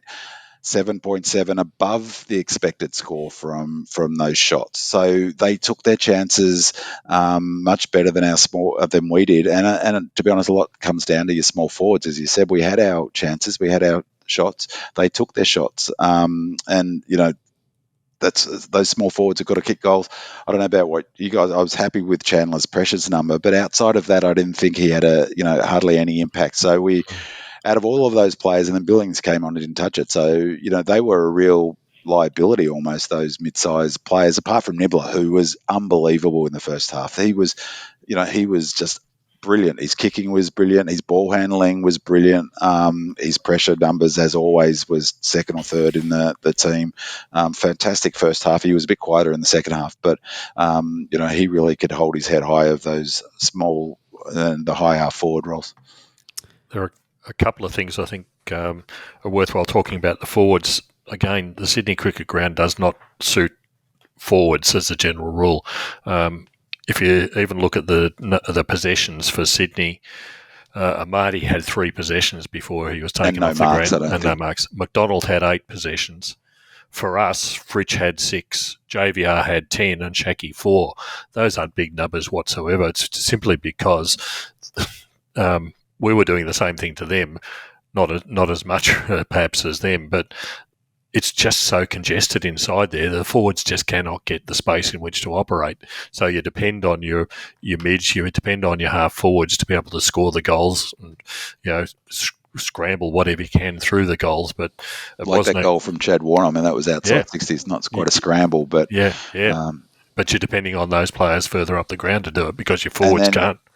Then you add in the slippery conditions, and it's a nightmare for the tall forwards. Yeah. The other thing about 𝗟𝗂 is 𝗟𝗂 was in because we had no one else. I think that'll change this week, but with T-Mac, with Petty, with Ben Brown, with Fullerton all being unavailable, 𝗟𝗂 is the only option we had. Jefferson hadn't even, if I recall, had only played minimal amount in the practice game, if I recall, and was out actually injured for 1 week. So, and of course he hasn't played up to this stage and probably won't at senior level at the way he's going. So we had another option. 𝗟𝗂 was it.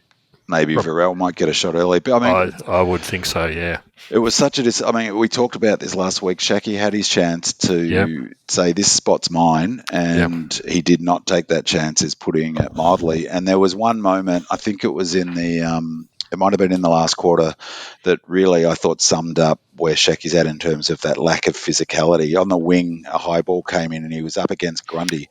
And Grundy ended up taking it on his chest and the ball was in the air and I was screaming. It was like, what are you doing? Like he had made he just needed to bury. It was right on the boundary line. He needed to bury into Grundy and basically forced the ball over the line, but he gave such a sort of half-hearted effort that Grundy was able to sort of just hold him back. He wasn't even pushing him, and mark on his chest, and it triggered they got a goal from the ensuing chain. And it was just, oh, come on, you've got to be harder than that. And then, as I said before, his ruck numbers, 14 contests for 1 hit out.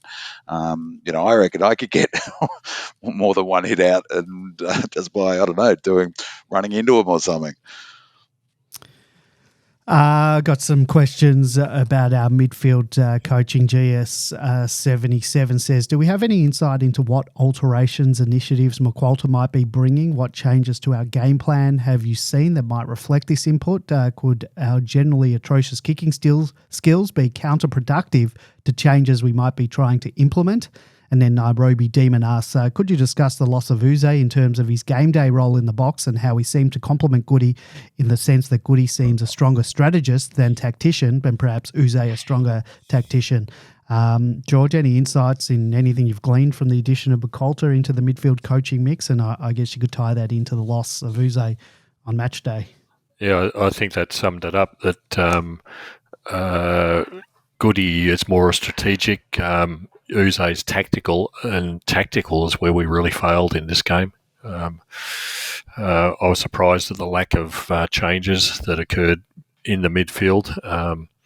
We've talked about the rucking situation. We've talked about the positioning of the midfielders. They didn't change anything, like I said, until very late in the last quarter. That was really, really disappointing for me. It's only one game, but they've certainly got to lift their game. The midfield coaches and the assistant coaches have really got to lift their game if that's what they're going to serve up. It's interesting with 𝗍𝗀𝗀 going in terms of the role of 𝗍𝗀𝗀 being on the bench, because I expect that a fair bit of trust and a fair bit of sort of intuitive dialogue has to happen between, if you've got your sort of coach, your tactical coach looking down from up above, and you're on the bench, you rely on them a lot. So presumably, you need to develop a good sort of relationship. Maybe that takes time with 𝗍𝗀𝗀. The big difference that I can see is clearly that, whether it's 𝗍𝗀𝗀 in concert with 𝗍𝗀𝗀, but there's the way we're trying to move the ball by hands. Those long handballs, those get it forward, and use of our, at one point they showed the stats. I haven't got it here, but I think we were 20 handballs, more than 20 plus handballs before the in the first half, near the end of the second quarter, something like that. And on a wet, slippery night, it was a night, for the purists to say, go long, just go long. And but that's the difference 𝗍𝗀𝗀's brought in, I think, is those chain handballs. That's what he was doing at Richmond, is sort of looking at that type of transition. Early days yet in terms of how effective, but it's, I think, as Wiley D made the point, is it's going to take time for a team that's had a particular way of playing for a long time. It's going to take time to get used to a new model. The only thing I'd say about 𝗍𝗀𝗀 is that they clearly had a good relationship with Goodwin, and it's going to take time for 𝗍𝗀𝗀𝗀 to have a similar relationship. I can't recall whether it was on Demonland or elsewhere. I think it was Demonland saying someone about talking about whether 𝗍𝗀𝗀 should go back up to and coach from up above, but that's what I guess 𝗍𝗀𝗀's role is. Potentially, it sort of takes time to form that relationship. I think we saw 𝗍𝗀𝗀's tactical skills last week in the game that Richmond played. They were 10 goals down at halftime, and he swung things around and changed things up, and all of a sudden they became very, very competitive in their match on the weekend. But 10 goals down at halftime, that was dramatic. And, obviously a very good tactician. I think we'll miss him. Was 𝗍𝗀𝗀 in the box? Up in the box or on the boundary? That's a good question. I don't know. He was, know. I think. Yeah, can't remember. Has 𝗍𝗀𝗀 ever coached from the box, or has he always coached from? He might have started in the box, but I think he started. A lot of coaches have changed their positioning over the years. Certainly more on the ground, and depending on their assistants to do all the tactical stuff. But I think the coaches are keener to talk to the players and encourage them when they come on and off the ground. B-Man, did you just give me permission before to scream, kick the bloody thing on a wet night? Yeah. Well, I was screaming it, but it's handball more often. Handball more often doesn't quite have the same ring to it, but it did make me laugh. Is people have been screaming for this change for years, and we bring it in now. People are screaming that we're handballing it too often. People are never happy. In the wet. Talking about Jake 𝗟𝗶𝘀𝘁𝗃's the loss, Pingu says, with Gus's retirement and Salem's change to the midfield, how do you think we will cover the loss of 𝗟𝗶𝘀𝗁 if he is out for an extended period, which he is out for 8 weeks? Roosted Far says, 𝗟𝗶𝘀𝗁 loss is huge. I think he was primed for a great year. We need a replacement for him. Who is that? I don't see a natural cover besides Salem. Do we roll the dice and try a Laurie or a Woden there? It was a devastating blow to lose Jake. Now they've said approximately 8 weeks, and gutted for him, gutted for the team. It's a massive loss to our team structure, particularly on the back of Gus's retirement, as Pingu said, and us wanting, we wanted to use Salem in the midfield more. It seems like Salem's going to have to go back. Big man, how are we going to cover the loss of Jake for the next at least 8 weeks?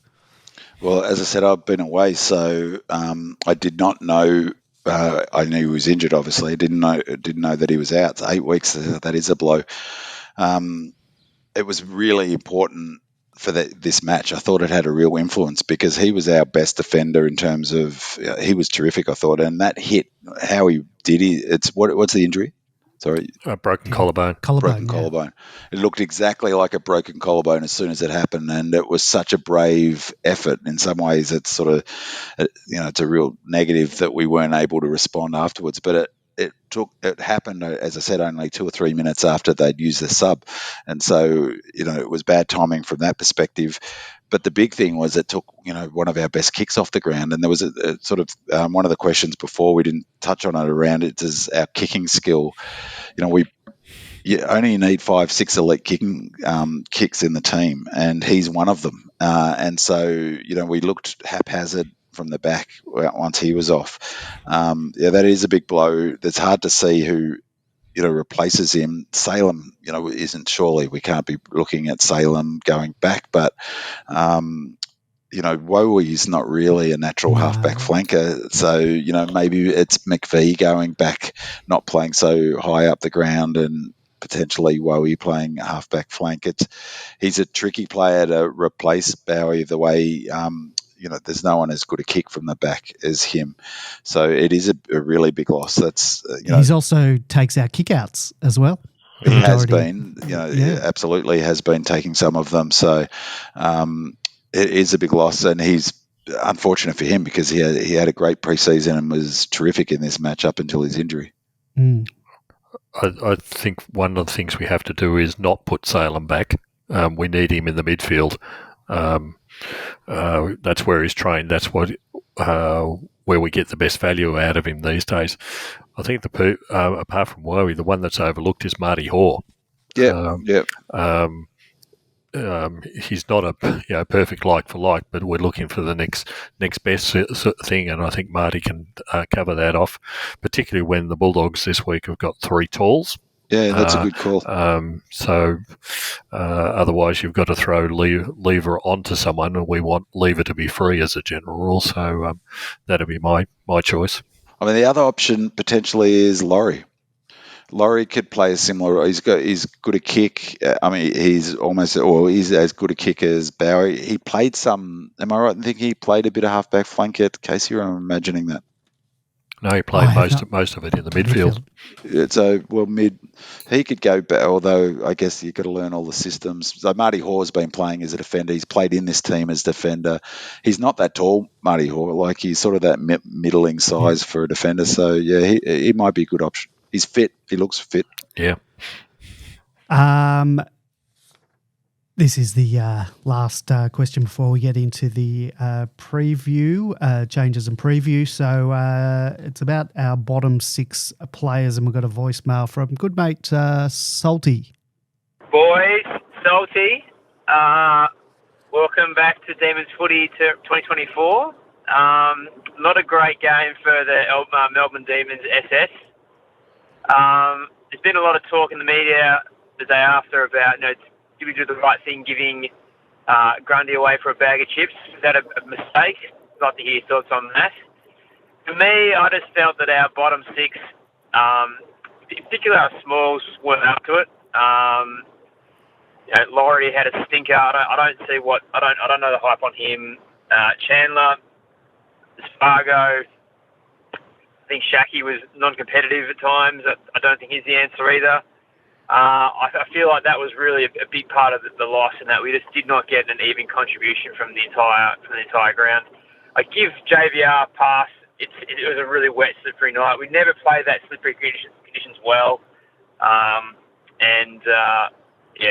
think I want to try and say let it go, but yeah, I'm a little bit worried already. Interested in hearing your thoughts, and let's hope it's not too long a season. Covers seem to cover a lot of the points we were talking about tonight. Flower Magic says, my concern is our bottom 4 or 5 players. In 2021, we were strong on every line with seemingly 23 informed players and no passengers, but currently I think we are carrying at least 4 players who would struggle to get a game with any of the other top teams. I won't name them, but last Thursday their substandard contributions were obvious. The problem won't be fixed by the return of 𝗍𝗲𝗄𝗃 and Petty, because there is bound to be other injuries in later games, meaning the bottom 4 will remain weak. I just can't see us winning a flag if this state of affairs persists. I'd like to hear whether you agree that this problem exists and whether we can do anything about it. So, George, I guess this is a question of depth. So how do you rate our depth? And every team's got the same problem at the end of the day. If there are injuries and you haven't got your players available, as we've spoken about many, many times, you will not win a premiership. It's as simple as that. The addition of people like 𝗍𝗲𝗄𝗃 and Petty will solve a lot of the interim short-term problems for us. We will hope, like every other team, that as we've even seen in this game, players like Caleb Windsor and Colton Tolstrup come on during the season and get their opportunity and show their wares. But yeah, it's a problem that every team has. As soon as you get injuries, we wouldn't be talking about our forward line problems if we had people like Ben Brown and T-Mac and Petty available to be able to fill the spaces. We wouldn't be worried about our small forwards if 𝗍𝗲𝗄𝗃 was available, for example, on the weekend. So, yes, it's a problem at the moment, but we're not on our own. It's an interesting just about the depth. I mean, I think it's a fair... George's point spot on, is that every team has, in any team, even the 23 that start in the best, there's 4 or 5 players who are average at best. Like, every team's got them, and every team, every team has weaknesses. We have got, our injuries, obviously, so we're not putting our best. So I think it's a reasonable point about, the so-called bottom 5, but to be fair, like 𝗟𝗍𝗄𝗃, I would put in that category, and he didn't have a great night. Laurie maybe, but they certainly hope Laurie's not going to be in that. He's not, he's seen as a better player. I don't think he had a good game. Spargo isn't in that category, didn't have a good game. So I think it could be, a bit unfair, those players carrying all the weight. When you look at some of the numbers, for me, it was some of our better players who weren't good. Josh 𝗟𝗃 only had the 4 possessions. Fritter only had 6, but he kicked 4 goals out of 6 kicks. Laurie only had 8. Then Chandler didn't have a great game. Lever didn't have a great game. I thought Tomo was just okay. So it wasn't really.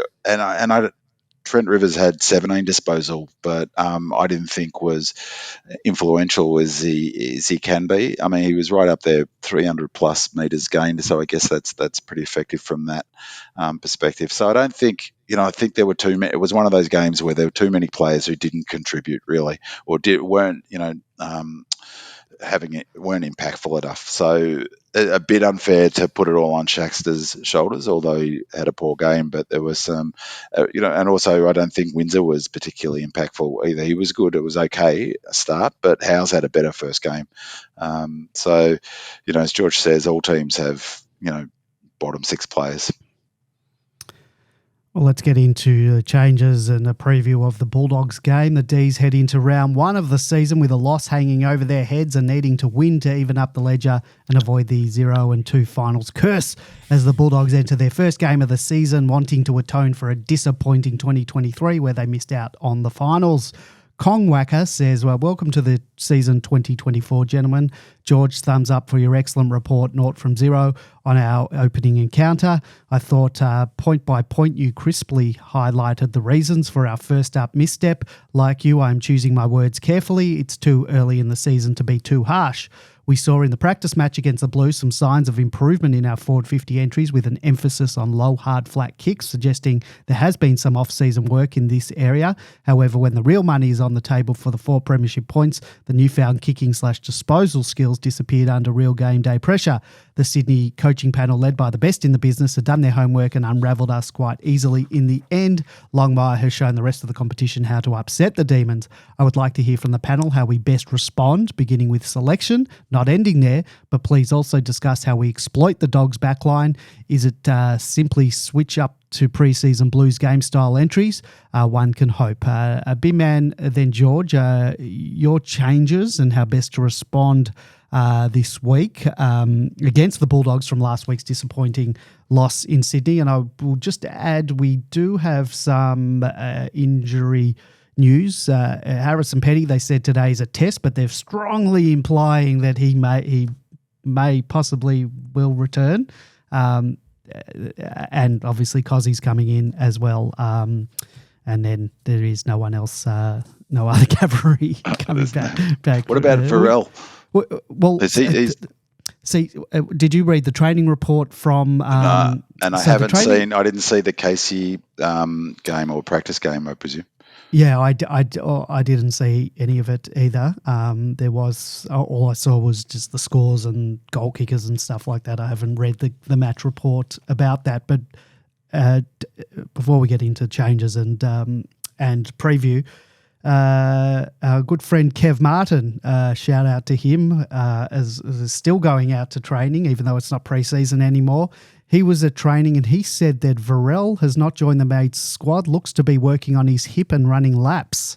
Right, but wasn't named in any of the injury list stuff. So, so maybe you might have to hold off on Varel being the cavalry in the ruck. But it looks like Fullerton will probably, at some point, whether it's this week or next week, Petty. Can you play Petty and Fullerton in the same team with JVR? Yeah, why not? Okay. I would have thought. Well, working back from the question about our tactics exploiting the Dogs' backline, again, if Goodwin, he won't. I mean, it's frustrating particularly if you're someone who likes tactical coaches. He will come in with a game plan that we've employed this week and that we did against Carlton, maybe with some tweaks around how they look to, say, negate Daniel, his influence or specific sort of strategies for players, but he doesn't adjust his game plan for the opposition. And so George's point about Longmire is a good one. He is a great coach, but they're not very successful. So Goodwin would say, well, sure, that's why we're no longer in the top 4. But, that's 1 week outside of the top 4. But he would point to the scoreboard to say his method works. Longmire's method doesn't work. So in terms of being so flexible in a game to suit the opposition. So I don't expect that we'll do anything sort of to change the way we play to counter the Dogs, to exploit their backline issues. Nothing different to what we'd normally do. In terms of coming in, for me, it's that classic question, I think, that is to what we think will happen or what we think should happen. What I think should happen is I'd be dropping Laurie, and I'd be dropping Spargo as well. And I'd be bringing Brown in and 𝗍𝗲 for both of those two players. I would start Billings on the ground. I was just shocked that Billings didn't start, and a bit disappointed too, because who wants to debut as a sub? I thought that wasn't... Second club. Yeah, but it's a big deal for starting with a new club, So did they then start Jordan as a sub? I know that he's played. I mean, actually, Jordan's a good. Billings has been just as influential in the preseason as Jordan has been, Jordan had 2 possessions at halftime in that game, so they didn't take him off, they didn't sub him off. So I thought that was a strange call. So I'd be starting Billings on the ground, 𝗍𝗲 and Brown in, and Spargo and Laurie. As much as I love Spargs, I'd be dropping both of them. I'm sorry, the 𝗍𝗶𝘀𝗁 experiment. I was open to giving him a shot at it. If Petty's fit, then bringing him back in. And unfortunately, that means JVR. I don't think Fullerton's going to get. Will he get it? I'm not sure if he's in the frame this week. He's available.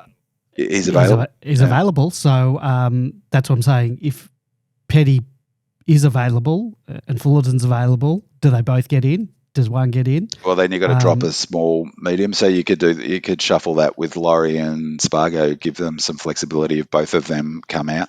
And because who rucks? The reason I ask that is who's if 𝗟𝗍 goes out and it's just Petty in. It's JVR. That's what happened all of last season, pretty much. You're rubbing Peter to pay Paul. We don't want to. I don't mind JVR doing some rucking, but you don't want him playing 20, 25 minutes a game of being in the ruck. No, and to be honest, in the game against the Swans, whether there was some reason like he had an injury or something, I was really surprised that they didn't run JVR more in the ruck because they'd stopped running 𝗟𝗍. Why not put JVR in there? So, I mean, Fullerton, I think 𝗟𝗍 on that performance, it's going to be hard to maintain his spot. If Fullerton's ready, he gets the gig. So that'd be the changes I'd be making. The changes he will make. There's two things: what changes we want and what changes will actually happen. And we were always right. Given he selected Spargo and didn't think he was going to, is he going to drop him when I don't think he is going to? He probably will. Maybe he's listening to spite me. Can you imagine Curtis just listening just to spite us? The other one up forward, I'm sure 𝗟𝗍 will not be in the team this week. There's just shown insufficient this week. We've got Fullerton, T-Mac and Petty effectively all available. One of those can do the rucking.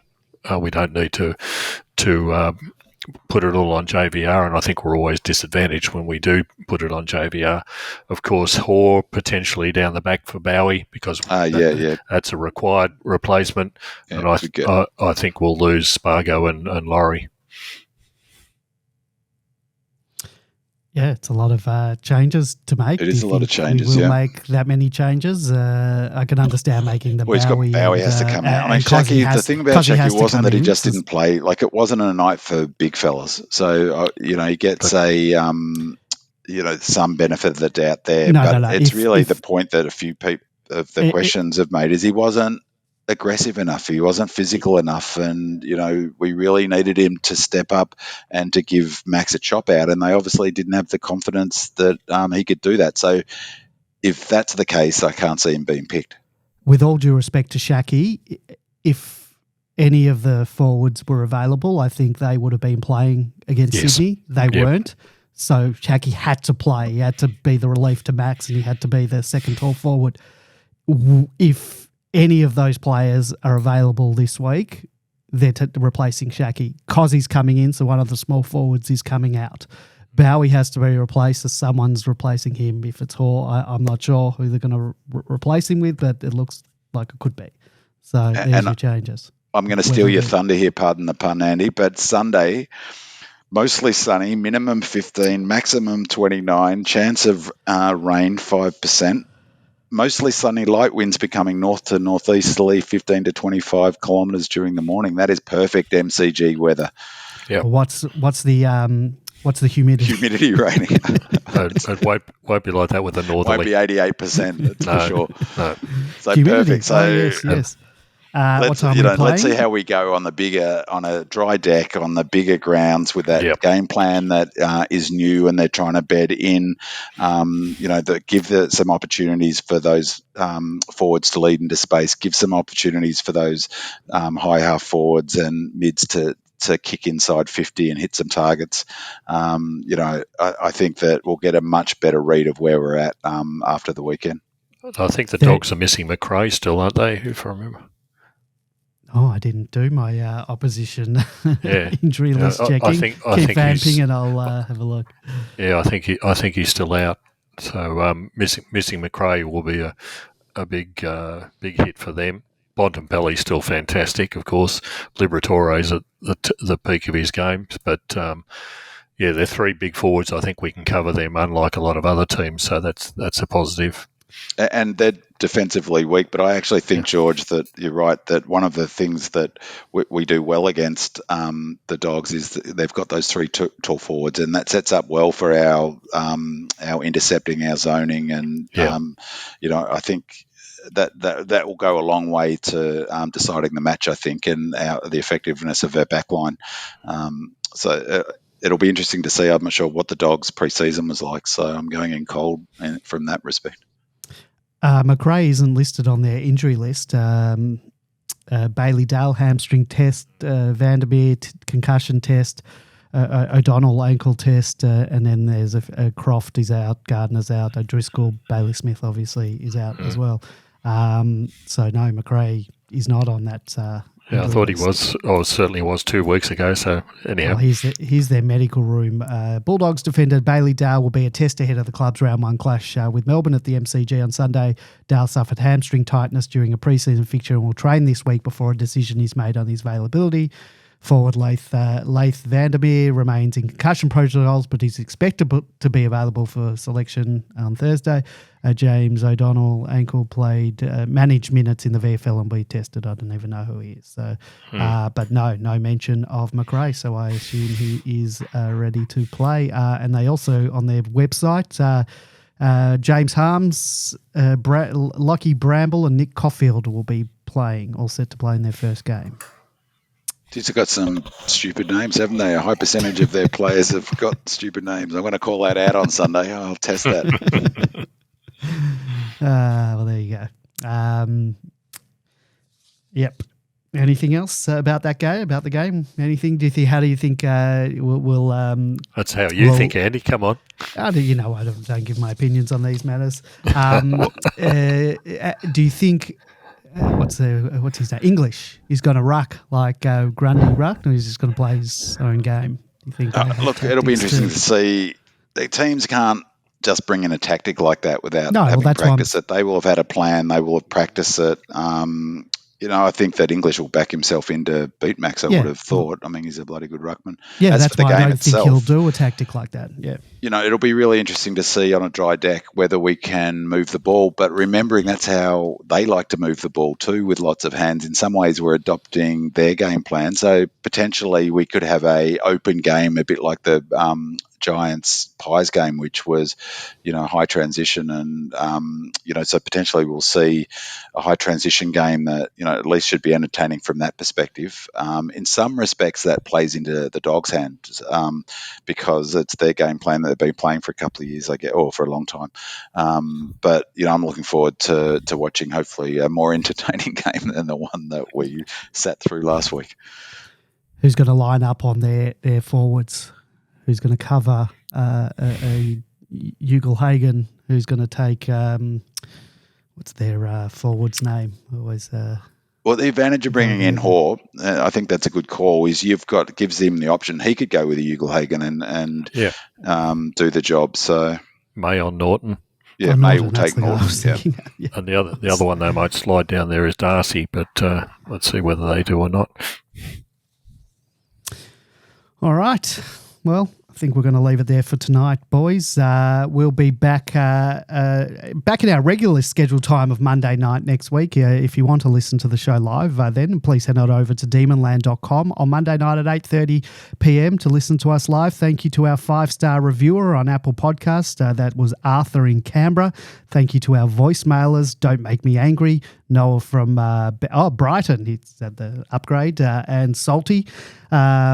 And as always, your questions and comments are an integral part of the show. So thank you to our Demonland posters who submitted questions and comments. Thank you to Sid, Sam6172, Disco Stu, Bigfoot, El Diablo, Monocular, Red and Blue Rising, Willie, is it Wiley or Willie D? I don't know.